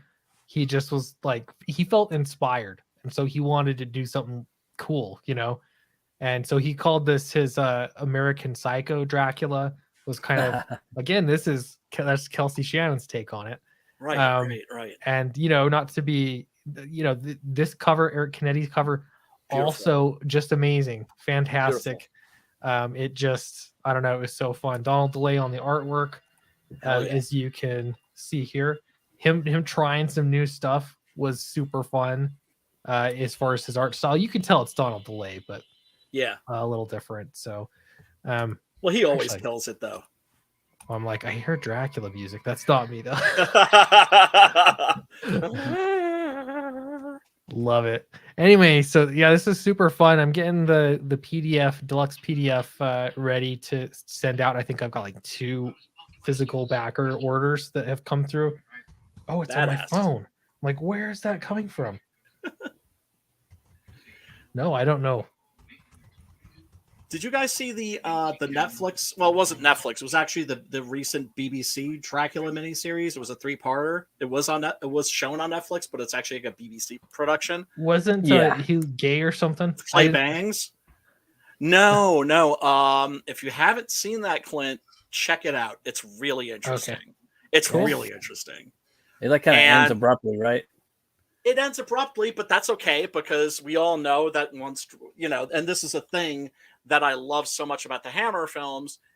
You can kill Dracula as many times as you like. He's always going to come back. Yeah. He's like herpes. You're never getting rid of him. Just face it, right? And I'll often, I think some people, I think they maybe dig a little too deep and have equated Dracula to venereal disease. Like syphilis or something like that, which I think is like I might be a little, I might be reaching a little, but then again, who knows? Sometimes that stuff is there, sometimes it's not. That is interesting because I've heard, people will say there's zombies are sort of an analogy to something you can't control, natural disaster, or whatever. I've heard a lot of different theories about it. Oh yeah. Why it gets popular. But I wonder too about vampire, like if you could take that same thing across the board. And again, I see themes with vampires. There's something, it's a violation. It's, that's what's scary about it, I guess, in that it's and there's something to do with how like he's looking good in a suit. You know what I mean? Mm-hmm. There's something powerful about that. So yeah, I don't know. It's kind of fun to think about. So anyway, I had a fun time writing a story about it. I love hearing you guys talk about Universal monsters. You're so knowledgeable. Well, I'm a monster kid, bro. I'm a monster kid. I grew up on 4AJ Ackerman's famous monsters. I had the Aurora. Here's the thing. I had the Aurora monster model kits. I caught the very, very tail end of the monster culture boom, right? Which was when they were re-releasing these old Universal monster movies in theaters for like children's matinees, and they were doing gangbusters, right? They found out like, okay, well, grown-ups don't like these movies anymore, but it's like Godzilla. Kids have always got Godzilla's back. Yeah. Yeah. Right? And it was the same thing. And then I think it was Universal released 32 of these movies in a collection called Shock Theater. And that was distributed to local TV stations across the country. And so when I was a kid, the stuff was on TV. And then Universal did the dumbest thing I think that they ever could have possibly done, which was they took all of their movies off of television and put them just on VHS. Yeah, that's not good. Well, I they're was like, telling oh. Brian, dude, as a kid, I watched all the 80s movies, RoboCop, Conan, everything you can think of on TV, and it was edited for television. And it's sometimes edited for television is cool because kids can watch stuff and it's nerfed up, but it's still fun. As a kid, Right. You're like, whoa, this is so cool. You know what I mean? Yeah. Right. I miss that. Yeah, and that's fine. And then when you get older, you can buy Yeah. DVDs and you Yeah. get the director's cut and the R-rated cut. You're like, whoa, okay. Yeah. Now my character is Yeah. even more badass, you know? Yep. Then you get the unwatered down version. But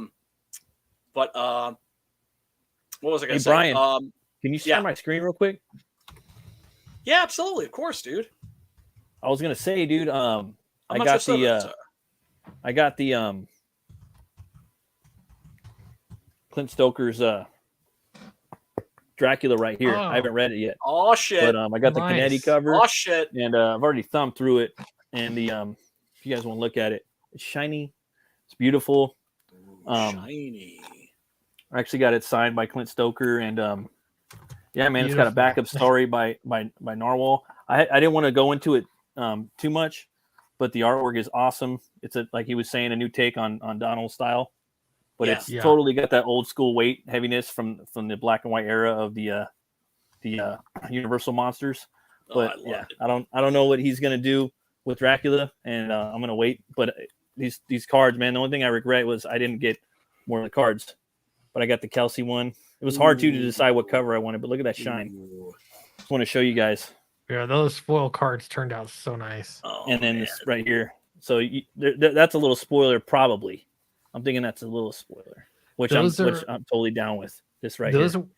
Those were fun. There's a little bit of people on pikes, kind of so like. Some people don't want it. Some people use that, and some people don't. I always use that. You know what I mean? If I'm gonna write Dracula, the connection between Vlad Tepes and Dracula, the character that he inspired, that maybe they were the same person. But we don't know if Clint did that or not. I'm gonna, we'll figure it out. Yeah, you get into it. But a hardcover? Dude, it's fucking hard, bro. Look. Nice. And I couldn't tell you. I live on a budget, so I was like, I wanted the Kelsey one too, because like, you guys are talking like, oh, dude, this is reward, and it is. But then I like this too, man. I like his perspectives, and usually Canetti comes in like at a weird angle, like looking down, and this one was a different one, and I like the Dracula, and I don't know, man. This one screams Dracula. The other cover, I think, is a better work of art, but it doesn't scream Dracula the way that one does. Yeah, totally Dracula right there. That screams Dracula. Yeah. Eric Canetti's cover too was he saw interior pages, and so it's more accurate to parts in the book. Obviously, still completely his own take, which was fun. But yeah, I love seeing Dracula and all his wives. That was something we really leaned into. His stable. For this book. Yeah, and it's Dracula. It's hardcover too, so it's like it's perfect. And then it's sexy. It's hardcover. You know what I mean? It looks good. You know what I mean? Like it goes great on the shelf on the coffee table. Fucking bad. And that T-shirt was badass too. I want to get that too, but again, I'm on a budget, man. But the logo was so good. There's just so many. I'm surrounded by such creative people, super talented people. It was really fun to put it all together. But yeah, thanks for backing. Part of it was like the hard decision was black and white interiors, and I think you guys would appreciate this. But it was like you're gonna sell more comics if it's in color, but should this be in color? And I was struggling with it, and I did have a few backers are like, I back all your stuff, but I don't want a black and white book. And that's why I was like, we're not trying to cheap out. I think it needs to be black and white, so we did black and white, made it hardcover to kind of make it a sort of even more prestige of a book. All in all, I'm really happy with the way that it turned out. Donnie used a lot of halftone patterns and grayscale, and so I think once you read in 2 pages, you kind of just are in that world. But yeah, man, it was really fun to put together. Well, dude, at the back too. Like, sorry, I was gonna say real quick. Ahead, bro. Fucking got Narwhal's Nosferatu in there at the back, and Clint's Dracula. So kick ass. I was like, that's pretty cool, man. I like kind of fucking tripped over that on accident. You know what I mean? Because sometimes I open them up, sometimes I don't. You know what I mean? But for this, it was Dracula, dude. I'm gonna open it up. I'm gonna look at it. I'm gonna thumb through it a little bit. You know what I mean? Because it's my favorite character. So I had that in Batman. So I had to go and check that out. And hell yeah, man, good job. I can't wait to fucking read it, bro. Thanks. Yeah. Hey guys, I'm typing away over here. I got people all up in my inbox talking business left and right. I'm like, God damn, I'm trying to do a show. I'm really dropping elbows on the fucking. I know, man. It's doing some over foo and dude, stuff. I've gotten like 50 messages in the last 15 minutes. It's freaking crazy. Yeah, man. Busy man, dude. That's good. Yeah, I mean, busy is good. I didn't know I wasn't Busy muted. good, you guys are just hearing me going. That's right. That's all right. I don't hear it actually. No, yeah. I told you this is a casual stream, but yeah, no, we haven't heard shit, dude. All right, it's all good. All right. ID has this comment here. There's a case that rabies is the inspiration for many monster tales. Rabies has been around so long, we don't know where it came from. I personally, because I've heard this theory before, and then there's also the theory that of porphyria. I don't know if you guys are familiar with that illness. No. But it's like it messes up your skin, causes unusual hair growth in places where you're not supposed to grow hair. And the gums recede, and a lot of people think that this disease, porphyria, was the inspiration, and that might be what ID is thinking about, possibly. That was the inspiration for the vampire legend, and I think that that's bullshit. I think that's bullshit. I think the inspiration for the vampire legend, for werewolves, for all of these creatures, and also for these characters, comes from like the Jungian subconscious. That these are characters and creatures that are buried somewhere deep in our brains. Yeah, I think As a that's the race. I think that's the root of where the conception of these monsters come from, is in our brains. Yeah. And Marv Wolfman, I thought, had a really interesting take.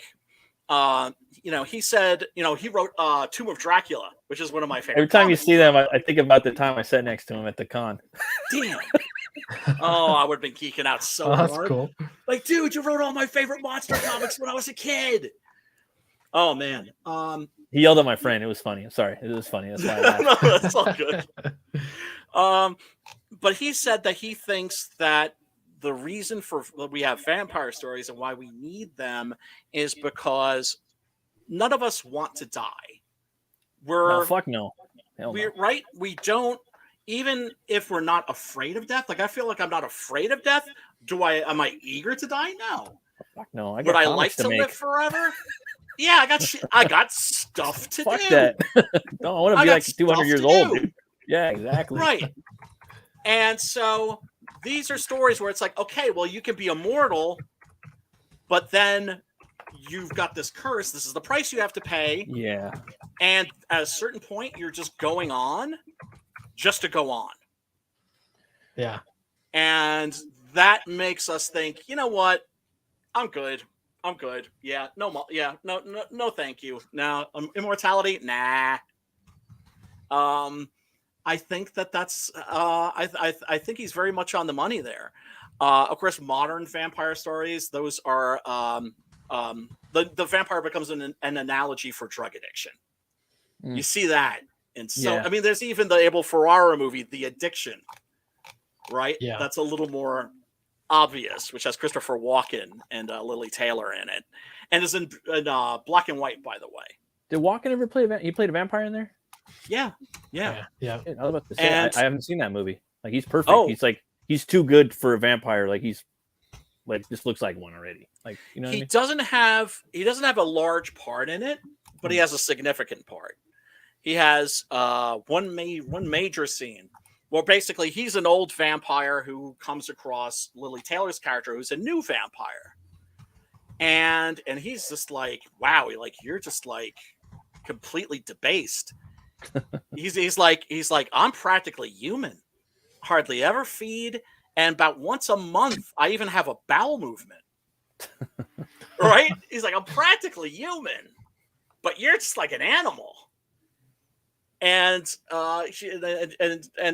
she's just like, okay, well, how do I get to where you're at? And he just like completely drains her, and he's just like, there you go.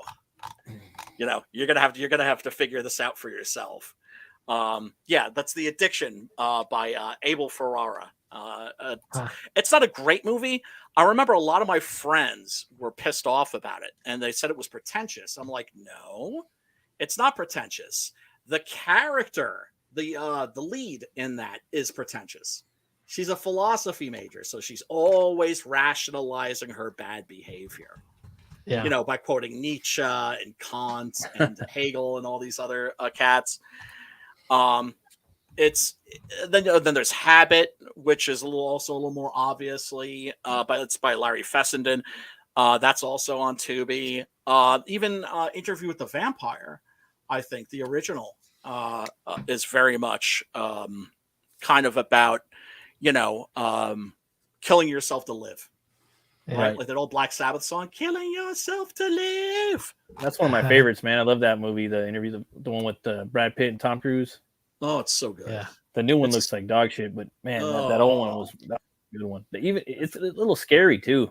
If well, ready for it. The scene where Cruise comes back and he's playing the piano and he's a corpse, rotting a little bit. That was scary. Yeah. I remember seeing the leaked photos back in the day where he had the rotted corpse of Tom Cruise. I'm like, damn, that dude looks badass, dude. I'm gonna watch that movie. And they snuck on the set. People would sneak on the set and take pictures. Yeah. And he was a very controversial choice because he was seen as not being pretty enough. or right because Lestat's supposed to be a pretty boy, and Yeah. Tom Cruise isn't. I mean, he's not a pretty boy, right? Right. He's good looking, but he's not what we would classify as a pretty boy, which is to say a man that's beautiful in a feminine way. Yeah. Right. Yeah. Which is what Lestat's supposed to look like. And Anne Rice was infuriated, and then she saw the movie, and she was just like, you know what? Tom Cruise is actually a really good actor. He acted his way out of it. Yeah, and when I heard that Neil Jordan had been chosen as the director, I was over the moon. That's when I realized this is going to be awesome because he was the guy who directed Company of Wolves. Yeah, that movie was solid. You seen Company of Wolves, Clint? No, I have not. I think you'd appreciate that movie. It's kind of it's like a movie that's from the 80s that's kind of compiles a bunch of like old European werewolf myths. Grimm's. Kind of puts Grimm fairy tales, Black Forest, and kind of makes it in somewhat of an anthologic type narrative in a way. Yeah. And it kind of gets like a little feel of like Labyrinth a little bit, but not entirely, but very 80s, but very worth watching. That's the kind of stuff that that really interests me, and that like part of it with my version of Dracula was seeing those old what are they called, wood block paintings. Yeah, dude. With Yeah, Vlad bro. the Impaler. The German one. Yeah, I was like, should I talk about that shit tonight with him or not? And I was like, nah, I'll leave it out. But you brought it up, so I was like, dude, it's fucking awesome. You got Donald, one of you guys, or put that's those why I fucking was like, carvings in there of him. He's sitting there like that, and they're up on the. A lot of people have seen it that are Dracula stands. That was so cool when you did that. Yeah, I that's why I was like, I want to get Donald to draw it because he can draw. It kind of reminds me of that cartoonish. Like to me, it's so how it's cartoonish, but it's picturing just depicting something so horrific. Yes. That there's that juxtaposition that just unsettles me.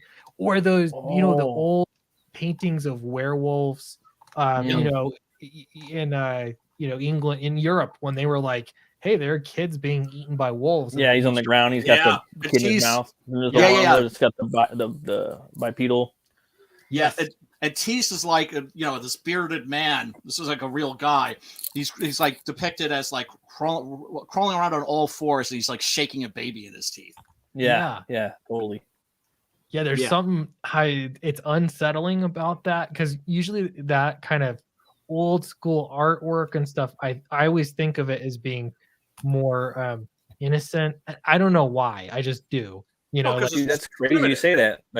Because when you say that, like you brought him in for that, like it's not his style, but he kind of like tapped into that a little bit.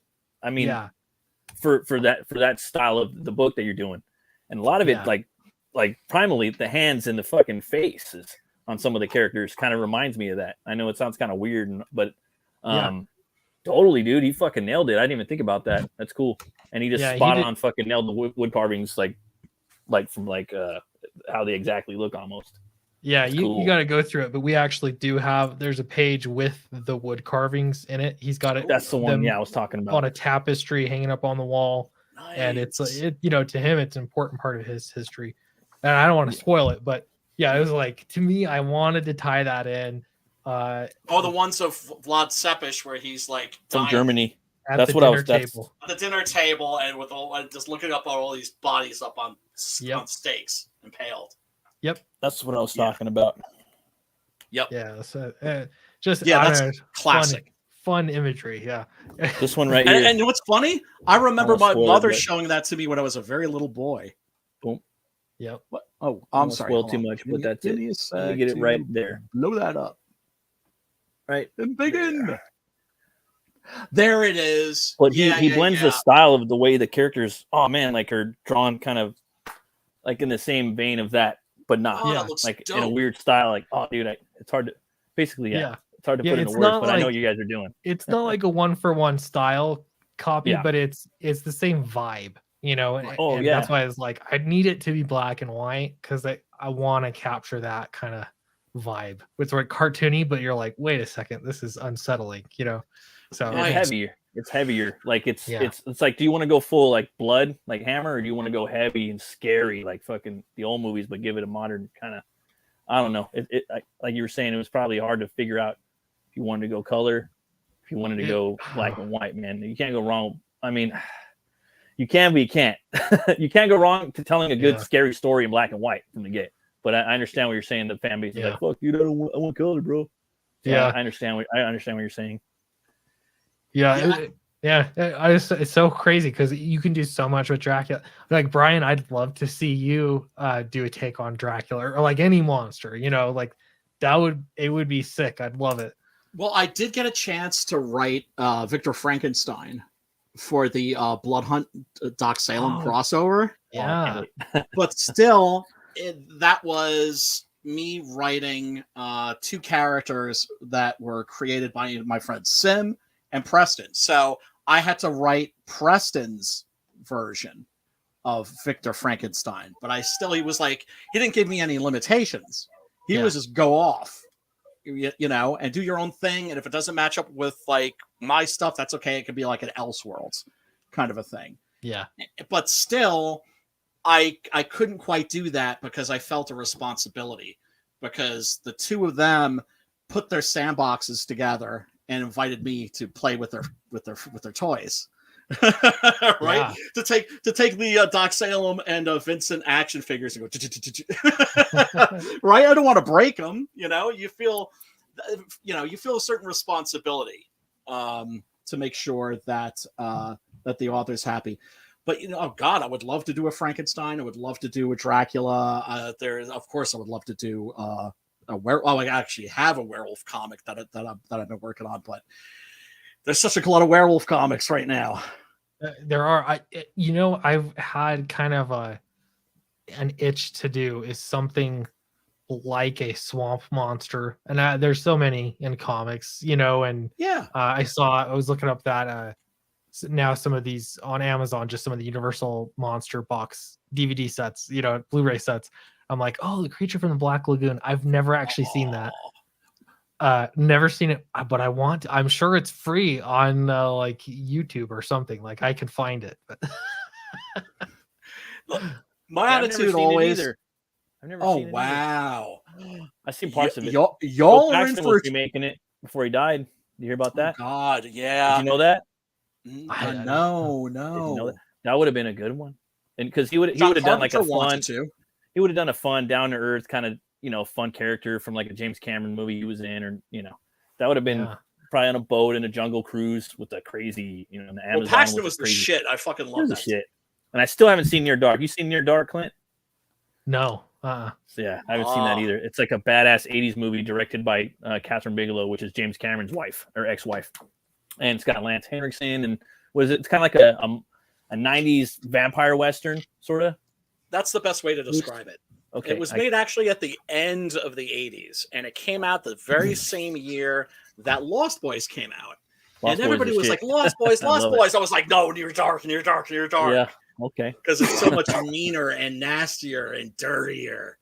Dope. And there's that scene at the honky tonk, which is just gruesome and brutal. Like From Dusk Till Dawn, but before From Dusk Till Dawn, where they have a bar scene with a bunch of monsters and stuff fighting. Well, the difference is the scene in Near Dark is horrifying, right? Okay, I see. And yeah, that's the best way to describe it. It's horrifying. The tone is horrifying. It's kind of scarier, basically. Yeah, like it's really like like these are not like pretty vampires.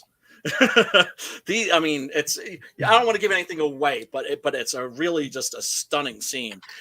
And the Lost Boys, of course, it's a good movie. I like it, but it's a little bit more of a comedy, as a much lighter, a little more fun, a little more fun too, right? In that regard. Yes. It's written by Eric Red, who was the same guy who wrote The Hitcher. So that kind of gives you an idea what you're in store for, because that's a it's a road movie in many respects, because it's about this roving group of wrong with a road movie, vampires or a story at that matter. Yeah. It's I would love to do that on this stream sometime. ID Crisis is responding to what I said about my mom showing me that picture. Mind you, she didn't come up to me and go, "Here, look at this picture of Lord Sepish," like chowing down, like looking at these people that he just impaled. My mother encouraged me to read. And what? so I missed that. Your mom showed you a picture of Vlad the Impaler dipping some bread and some blood. And like I asked her to explain it to me or something, and so she explained it to me. Because what happened was she wanted to like encourage my interest in reading, so she swung by the library one day and took out every book she could find on werewolves and vampires. Okay, but she knew that I loved these movies, and she was like, "Oh, well, Brian likes werewolves and vampires, so." I was a little kid. I was reading Montague Summers, who was a reverend, but also a not really a folklorist, more of an occultist, I would say, because he thought the stuff that he was writing about was real, and that the accounts were genuine, and that these creatures actually did exist. Those books, if you can get a hold of them, are absolutely fascinating. But yeah, no, my mom was awesome. I miss her dearly. ID says, I saw Near Dark in the Boulevard Mall Cinema, Buffalo, New York. Blew me away. Still gotta watch it. That's like the one like Jim I still haven't seen yet, and the chat's always like, damn, you haven't seen it, or I want to see Creature from that. the Black Lagoon. Yeah, I've seen parts of it. I haven't seen the whole thing. I've seen like 20% of it. That's still, I think, one of the best, most beautifully realized monster makeups ever. I mean, it looks alive. Yeah, still like it. There's something about it that does not look human, and it looks like it's an actual like organism creature that is not of this world. Yes, scientifically, like put probably. It's also amazing to me how iconic the character design is, and that's why I'm like, I gotta watch it because there's nothing generic about it. Like it's so iconic, even though there's so many swamp monster creatures. Oh, there you go. I can see a toy. Brian's got those toys. Yeah, I do. And I've got a bunch of Gillmen. I don't know if I have them. You know what's funny about your toys is the thing they get right is they make the hands fucking big. And whenever I see the hands, I think Bernie Wrightson. Those big knuckles, big hands. The thing about horror, you gotta have the big hands and the big knuckles, like Bernie Wrightson. And they nail that like on the last 3 or 4 figures you've shown on this stream. That's awesome, dude. This was from. Look at that! Look at that! I'm so jelly, man. I'm digging the. There he goes. Oh, and then of course, got to show off. You got to take them out, though. This also? You got to take them out. Do you know who this is? Is that the Supreme Gentleman version? That's in the Rob Zombie movie, right? It's Uncle Gil from the Munsters. Yeah, from the Munsters. Yeah, they just used the costume. Everyone's hating on that Rob Zombie movie, dude. People, I'm not gonna. People are hating. It looks trash. No, everyone's like that movie, like infuriated. Rightfully so, right? Look, you know how I feel about Rob Zombie. Yeah. I know. If he does something that's dope, I'll be the first one to admit it. Yeah, I had trouble sitting through the trailer. I turned off the trailer. I like about half of Rob Zombie's movies, and I respect some of them. I respect them, but like for some reason, there was something about that movie trailer that kind of was like, man, there's something weird about this. It doesn't really, something's off, Everything seemed off. Everything seemed off. Nothing in that movie looks I mean, right. He's an artist. He's a great artist. Everyone's got their own personal opinion. I ain't nobody. I'm just a fucking, but yeah. Thanks, man. I always try not to, but I can't help it. Sometimes I just start reaching for shit. And I need to rotate my collection too, because that's the tip of the iceberg. Yeah, what's your favorite? And pull art and stuff off the wall all the time to show people. Oh, man. And then you should have seen me earlier. Somebody wanted to see the black metal John Boy Myers Lady Death on the wall right there. He's a good guy, man. It off the wall, and I showed it to him, and then I couldn't reach it to put it back up there. I had to go get a 5-gallon bucket, turn upside down, stand on top. He's the nicest creator the comic book creator I've ever met in my life. Who's this? John Boy Myers, and his style is totally. John Boy, yeah, John Boy's cool as hell. I met him at the Comic Con probably at least 2 years ago, and I had a stack of Butch Cleaver books, and I was just going around giving them away, trying to give them to some pros, and just tell them to tell me how I can make my book better, and what do you think, and this and that. What do you hate? What do you like? What do you think? Anything. Right. Talk to me, like something useful. Thanks for talking to me. And he gave me some pointers, and he's like, "Here's $20." I'm like, "No, dude, I don't. I just thank you for your time. I already took like 6 minutes out of your day. That's all I want." No, he's like, "Here's $20." Like, I respect. He said something. I don't remember. He's like, "I respect the hustle," and I see you got good. He said, "That's you're insane." Doing sequential. The sequentials are good, And I took some other people too and gave it to him, and it was cool. But I will always remember that. Anytime I see his art, I'm gonna hit fucking like. I don't give a fuck because he was so nice to me. I don't give a. You know what I mean? And you know what? I was when he was drawing the Spawn covers. I was like, dude, your Spawn covers. Oh my god, fucking badass.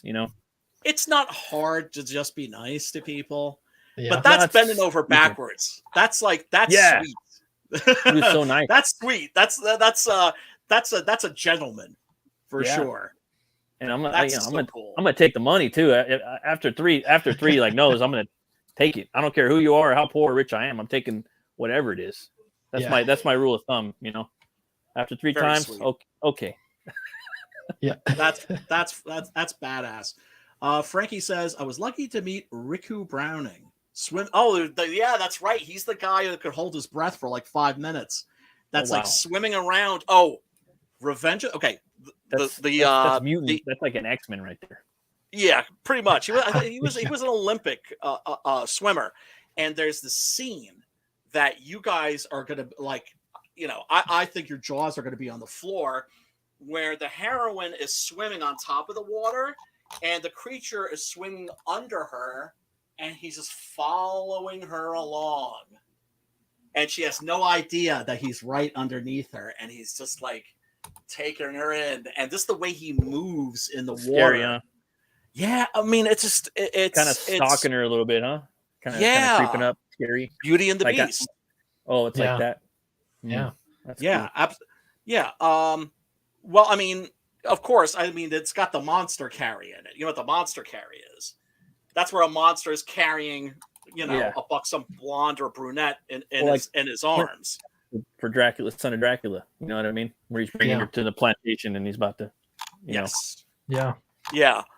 And Roger Corman was asked by Paul Bartel, the guy who directed Death Race 2000 for him. He asked Roger Corman, "Roger, what does the monster want?" And Love. Corman said, "To kill all the men and rape all the women." Oh, okay.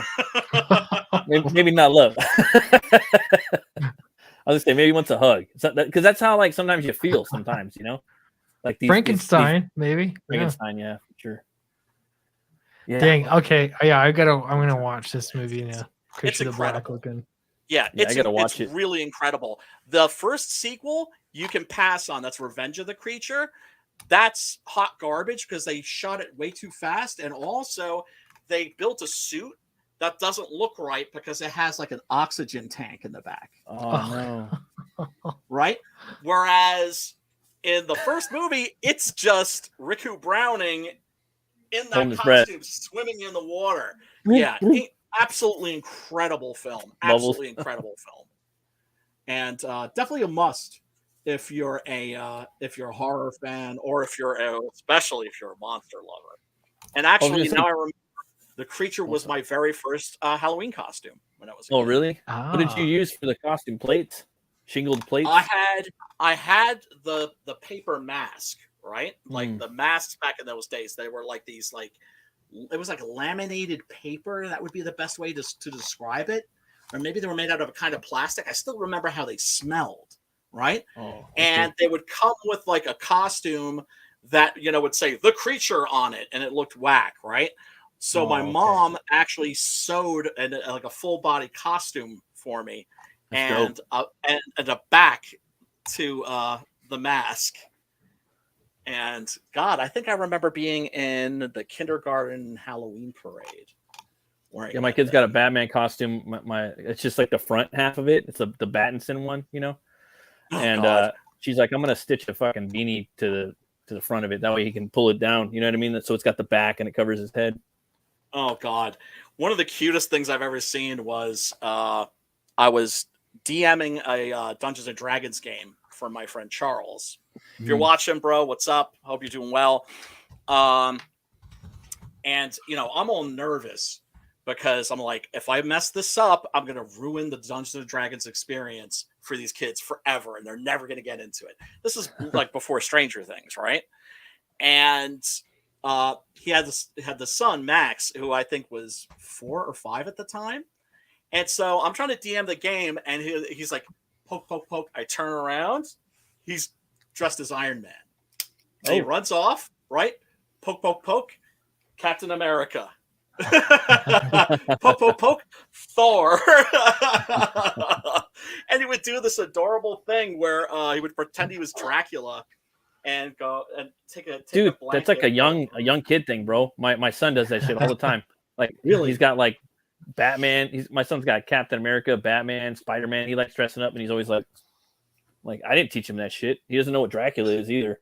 But it's just like a young thing. He just turned 3, you know. Oh, but he's a big dude, and I woke up the other day and I was looking at Harry Potter.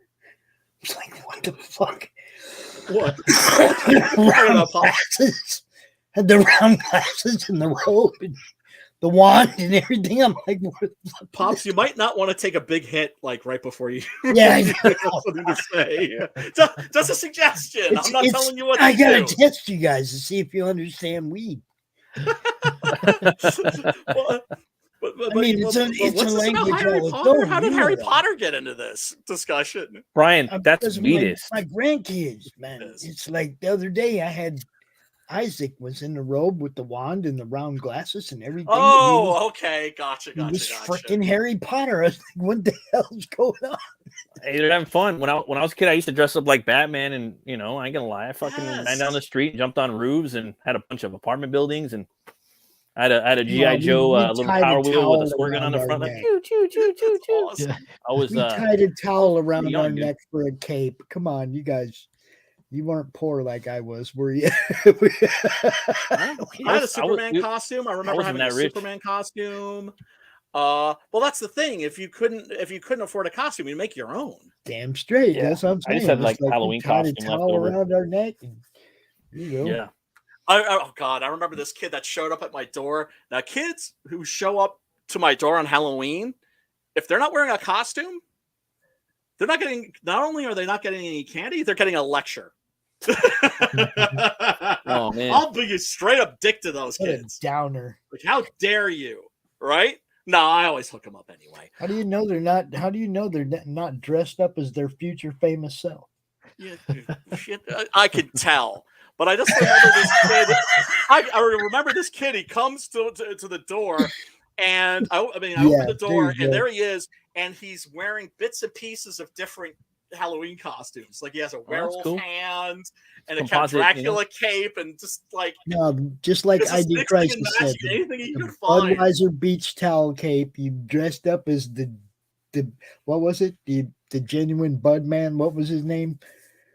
The Bud Man. Duff Man. No, it was Bud Man, but I thought they had some like adjective in front of it. Yeah, I don't know.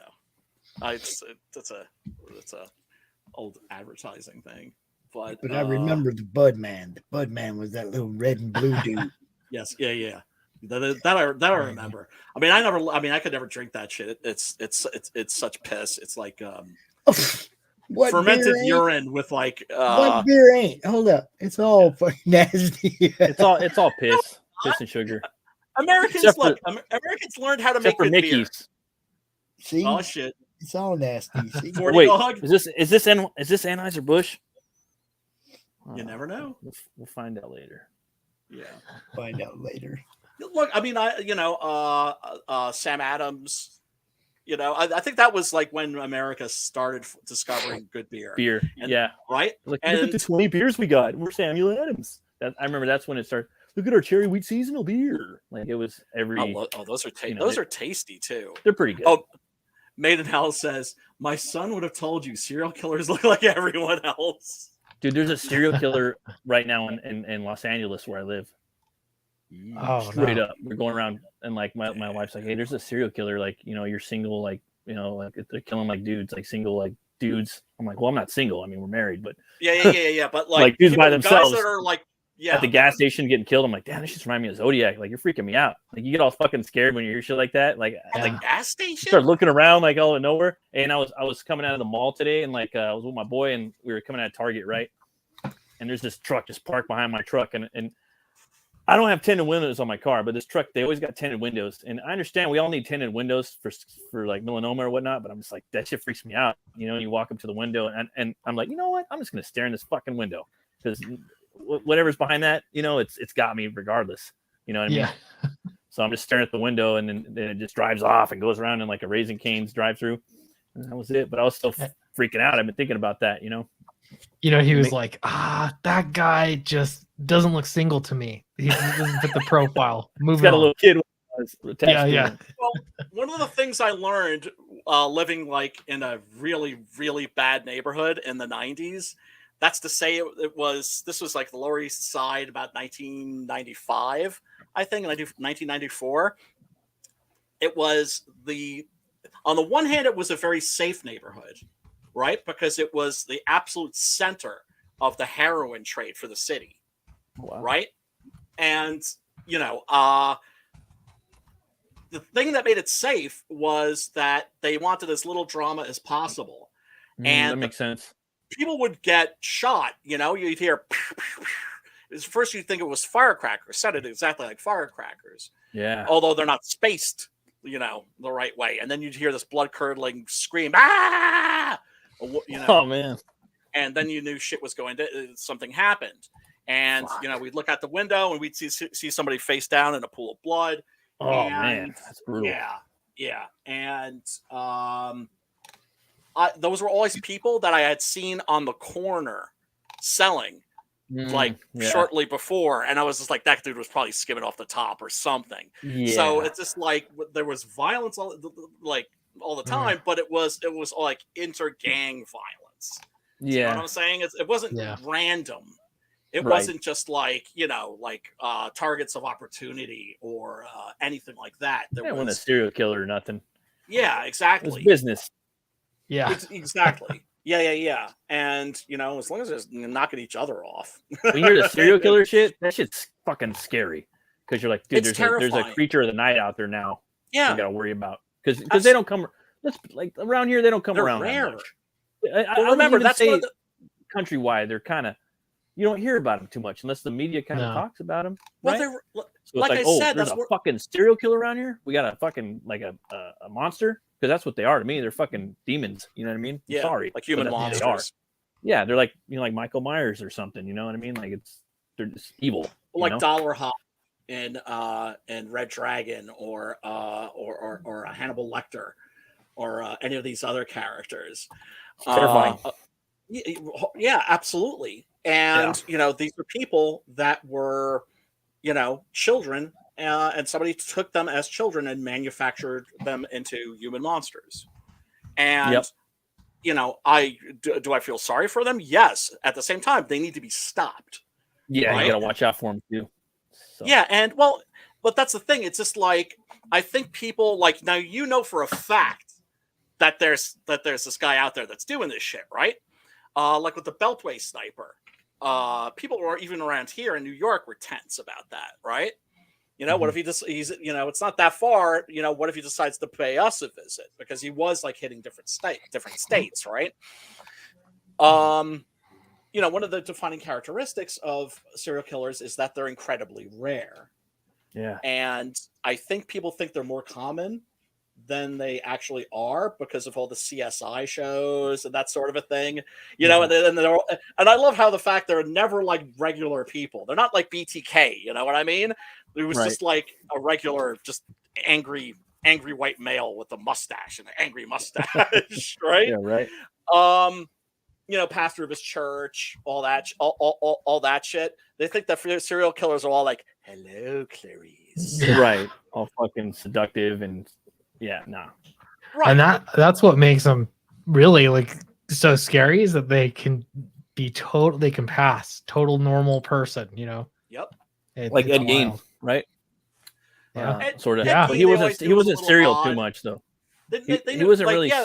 like too much. No, right? no, he was a ghoul. He was a ghoul. He was more of a ghoul, right? He wasn't like out there like stalking. He wasn't a hunter. Like Yeah. there's different ones, you know. Like the one out right now, he's hunting dudes. You know. Yeah, it wasn't like or Henry Like Lee Zodiac Lucas and and, Otis Toole yeah. or the Zodiac or any of these other fiends, for lack of a better term. You said ghoul.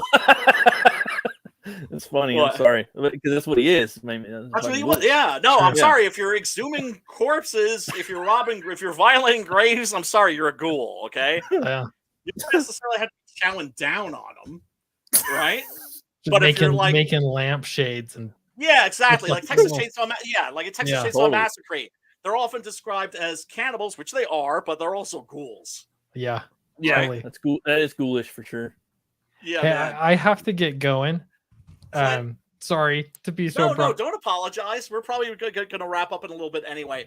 But dude, thank you so much for dropping by. Know that you are appreciated. Everybody, go out and back Clint Stoker's Dracula. Link should be in the chat somewhere. Or we'll post it again. And always a pleasure, sir. Thank you. Yeah. Great talking to you guys. That was a lot of fun. We'll have to do it again sometime. Hey, Oh, yeah, like you're in the group, so just drop in whenever you feel like it. Cool. Anytime, Thanks. bro. Right. Peace. See you guys. Later, bro. And Heat. Christ is back. He's right. No, he's right. He's dude. right. 100%. He's right. Hey, dude, that's one of the reasons I'm thinking That's of. something I'm working on right now, actually. For my next employment, so we'll see. Oh shit! Oh shit! You're gonna be like a bodyguard. No, I mean Maybe. I'm not asking you like I'm not expecting an answer. You know, Yeah. it's all good. But one of the reasons I'm thinking about moving to Vermont is because they have the loosest gun laws, open carry laws in the country. Beautiful state too. My buddy's from there.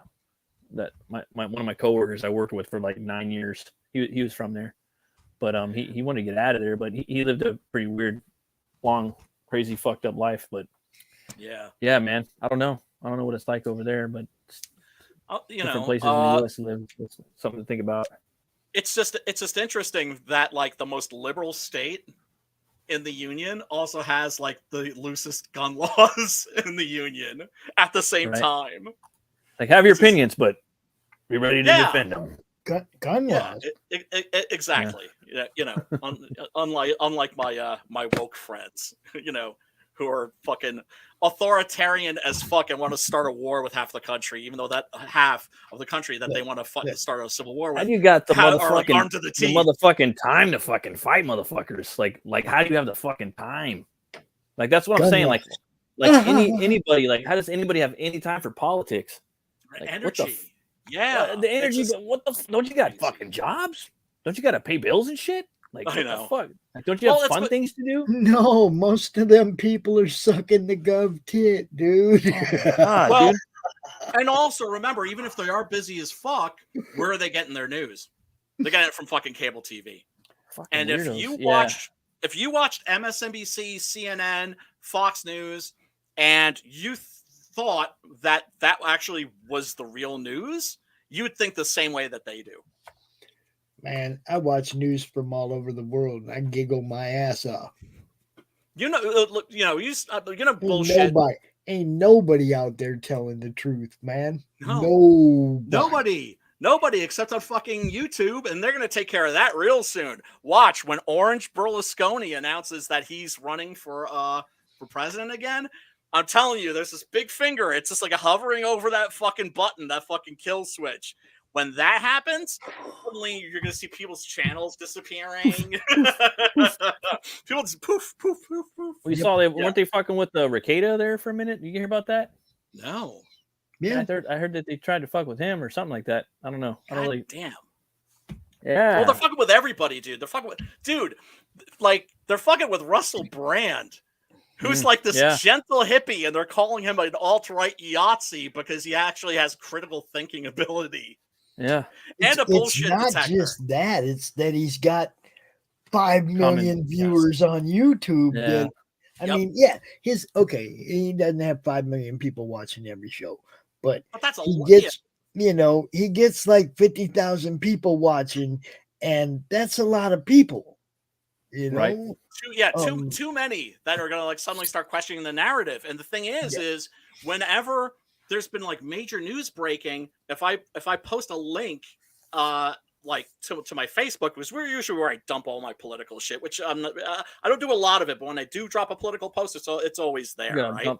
Yeah. And I'll usually, it's just like, okay, there's this big story. My Democrat friends should be aware of this. Who am I going to link to?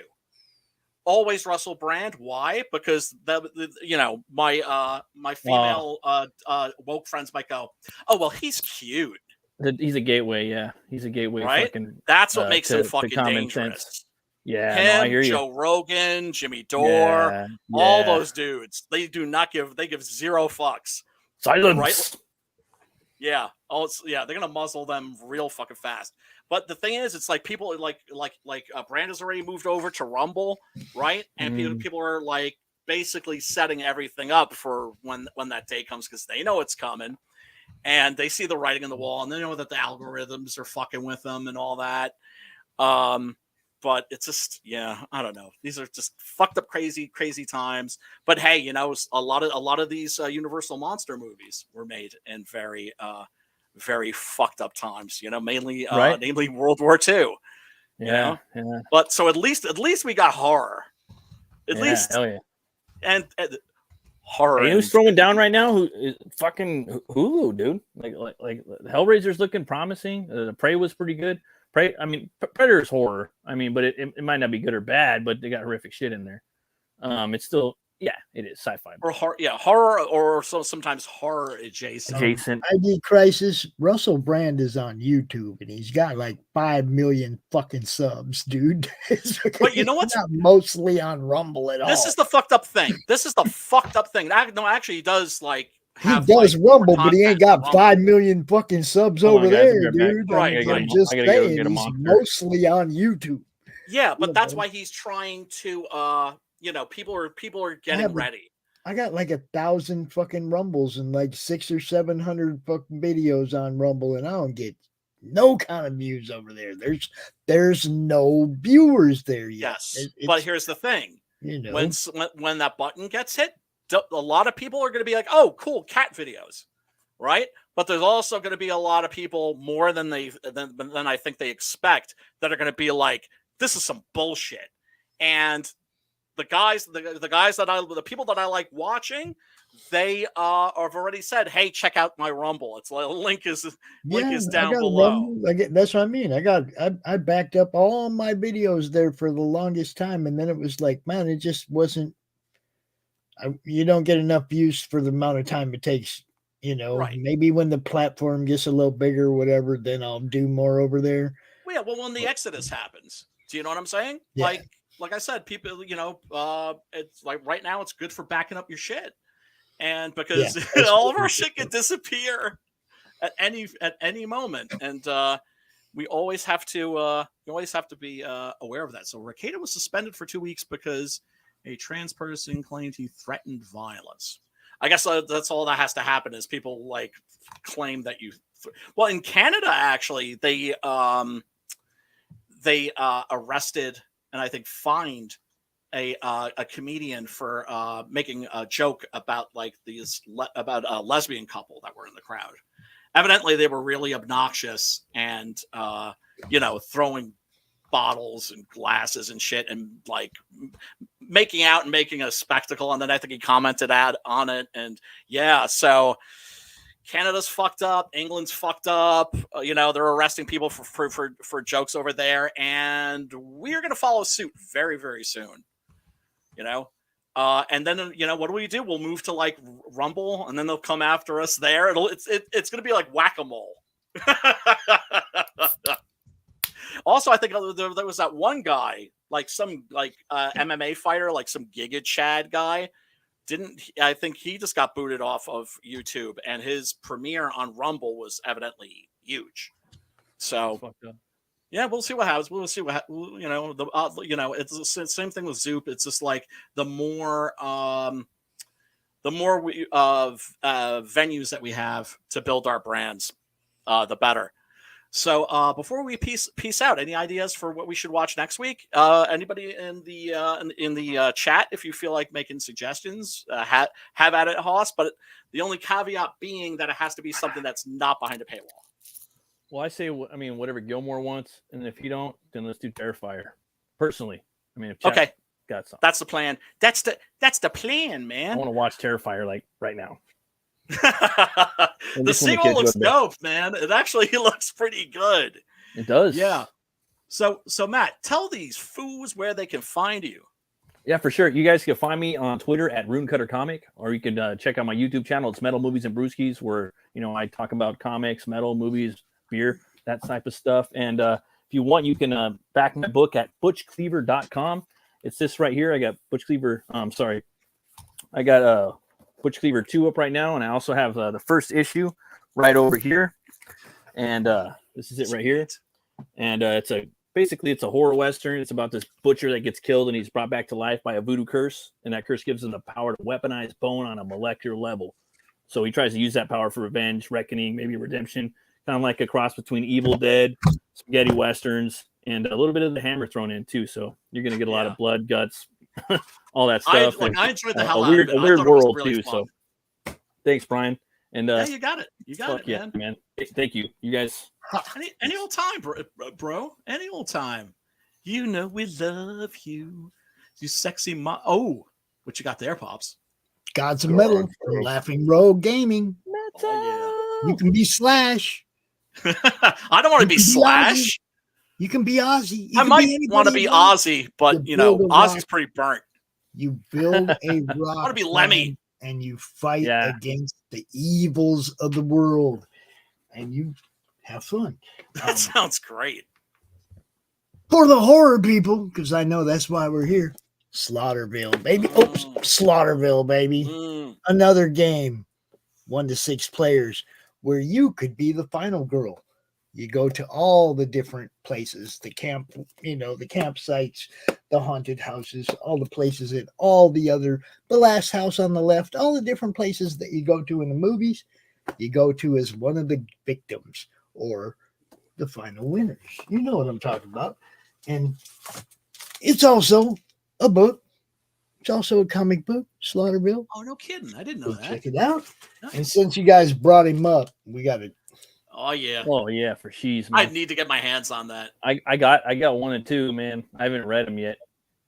But the thing is, I do my reviews. I read all in one sitting. I read the book, and within I never read the book and then fucking go and I read the book and I do my review right after. That way it's fresh in my head and I have all the stuff and the juices and I'm inspired and it's like a fun thing, And I haven't. I wanted to say I haven't done this book yet either. We need more critics. So this is sub it. to the channel, the YouTube channel, Comic Talk with Pops Van Zant. We now have 20 weekly shows. CromCon 30 sign up went live today. Get a spot, Brian. Everybody get a spot. Get a spot. Damn. Pops today. Blowing up big time. Loading. Yeah, man. I got banned off Twitter, so I can't. What? The fuck? What the fuck did you go? What are you going to do now, Pops? Fess up. I got a 7-day. Oh. Okay. But I can't go post the sign up for CromCon over there on Twitter. So I'm just telling everybody, yo, if you want to just hit me up. I can still do messages on Twitter. You don't got an alt? You should get 2 or 3 alts. I don't got it either. I don't got it either. But you should, and I should too. We should. I don't got no fakes. Ain't nothing fake about that. You could just be Pops Van Zant.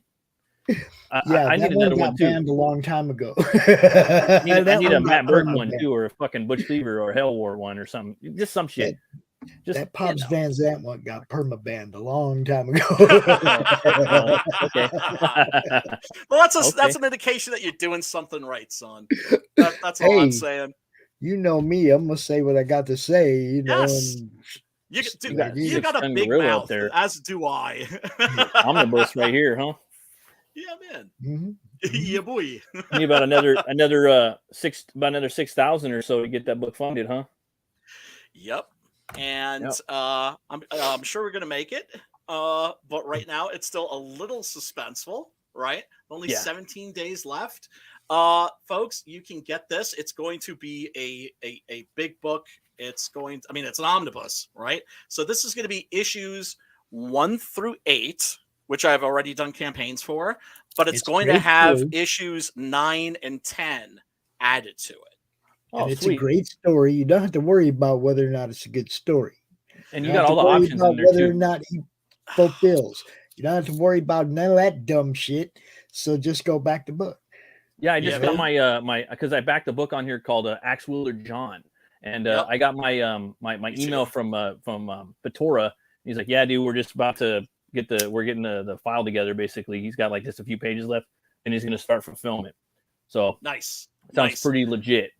And yeah, he's a lot of our people that watch our show, obviously we're CG fucking horror movie club, and he's homies with fucking EVS, and a number of good things to say about him. And fucking he's about to fulfill his fucking book. So I know these fools are legit. So anybody that's out there kind of a little eerie about backing on Zoop, don't fucking worry about it. Sounds like it's going to be legit. And So, and don't worry. here's the thing too. My book is on there via the submit your project, right? Because it's a Yeah. curated site. Exactly. So they deemed my book worthy, and I'm responsible for fulfillment. Right. And I fulfilled already on 5 campaigns. Yep. So yep. I like to think I've got like a pretty good track record. Yeah, Right? that's a lot. Sometimes you might get your shit late from me. If you do, you get extra shit. Right? Yep. If I somehow miss you, like in the you get lost in the shuffle for some reason because I'm ADD as fuck. All you have to do is just and I do send out updates where I'm like, hey, has everybody gotten their stuff? Right. Yeah. Right? You always making sure and sending stuff out. I got 2 books from you, not just because we're fucking homies, but you threw a fucking another one in there, but we're blue collar homies. So yeah, most definitely. You threw it in there. So that's what's up. Yeah. And first of all, it's the smart thing to do, even if you're an asshole, it would be the smart thing to do. But also, we love you folks. We love you we love our backers, right? Oh, yeah. Because you literally allow us to do this. You literally make our dreams come true. And, obviously when we want to, blow up and become really successful so we can tell you all to go fuck yourselves. But we want to fucking provide the best customer service, and we want to know what you think about the books. If you fucking hate them, you love them. We just want to know. You get a jacked up book. You get a jacked up book. All you have to do is contact us, and we'll replace it, and it will be replaced with an apology. Exactly. And maybe some bonus shit thrown in there. I did add one new tier. You guys acting like customer service matters or something. Damn. I know, like it matters. I saw the new tier on your update because I did back 6 Gun Gorilla again, not because we're fucking homies, because I fucking want the next book, and it's the shit. And my homie Preston is doing the art, and I fucking love his art, and I can't wait to see the next 2 issues if this book gets funded. You were saying that people can just back the last 2 issues strictly, right? Well, that's the thing. I couldn't do a campaign for issue 9 and 10. Right. And people are just gonna, because I've already had people tell that didn't back the last 2 campaigns because they're waiting for the next trade paperback. Right. And and that's the other thing too, I would never double dip. So the reason why there's the volume 2 trade paperback, which is going to contain the last 4 issues, is because the first trade paperback contains the first 6 issues. Right. And so I'm not going to have you, lay down money for issues and stories that you already have. Because we love you folks, and we would never do you like that. But I will. I want the whole big motherfucking omnibus with every motherfucking story in there, because the book is that damn good, and I love it. Oh man, and I want to fucking get it. I want to support my homie Brian too. On top of that, I don't give a fuck. Thanks, brother. And Thank you. It's that damn good of a book, homie or not. It's just a fucking good book. You guys will love it. Action packed. It's tear jerking. Do not miss this fucking book. I'm telling you guys. I've backed, I think, hundreds, a couple, like almost 100 or more. I got one long box books full. out there. How many campaigns that is, I don't know, but I got one long box. In the fucking 3, maybe even the top 1. I don't know. It just kind of shuffles around depending on what mood I'm in. You know how that is, right? Yeah, it is. Yeah, no, yeah, I absolutely do. I like Bloodhound a lot for some reason. Yeah. Well, you know why? Because it's a lot like Butch Cleaver. It's jolly. Jolly gore. Yeah. It's jolly and it's bloody. That's why. Because both of those books are very fuck yeah. Yeah. And that's what makes them so much fun. Yeah. But yeah, no, I mean, it's humbling as fuck hearing how like everybody seems to like this book. Everybody who reads it likes it. I have never gotten anything but like. You gotta go out of your way to fucking not like it. Like, fuck Brian Kreisgau. I don't like this book. Yeah. No, you gotta go. I'm just telling you, dude. To be honest with you, if you guys read fucking comics, you respect them, you make them, and you read this book, you're gonna like it. If not, then you're just fucking going out of your way to not like it. Straight up. Thanks, brother. And I would offer a money back guarantee if it weren't for the fact I know that there's some scumbags out there who would do me dirty. But yeah, everybody go and check it out. There's tiers for everybody, whether you're new to Six Gun Gorilla or if this is your first experience with it. Anyway, we gonna go out and we wish you all a very, very wonderful, happy Halloween, since Halloween is all month in October now, which I love. I got me some fucking decorations. I went to the fucking 99-cent store. Where else did I go? I went all over the place. Got my shit loaded up. We're going all out this month. I know it's the 4th. I don't have my shit out yet. Damn. Well, normally we get the pumpkins at the end. We carve them up and the motherfucker rots. I'm like, you know what? We're going to do like 2 or 3 batches. We're going to come in there. We're going to carve them up. We're gonna do that, and we're gonna decorate. It's for the kids, man. The kids love the fucking Halloween. It's fun hanging out, and if you got kids, I don't know. Even if you don't, it's just a fun time, man. It's a real fun time. Every night's a Halloween movie, and if it's not, you want to find something, you put Scooby Doo on. There's so much fucking Scooby Doo on. I love that HBO Max, dude. It's got a lot of cool shit on there. This is why I like when I envy parents the most. Halloween? Books like you guys, Maiden. It's Halloween and Christmas. Yeah. Right? Because you get to definitely. relive the experience through that. It's fun, scary, jolliness. You know what I mean? They're both scary, they're both jolly. Different ways. Yeah, different ways. All right, folks. About. Yeah, boy. Indeed, I do. Thank you so much for tuning in, folks. We really do appreciate you. And next week we'll be back. Same time, obviously, same channel. Smash the like button and the subscribe and the ring a ding ding dong, the bell, if that's what you'd like to do. Anyway, we love you, folks. We'll talk to you soon. Peace.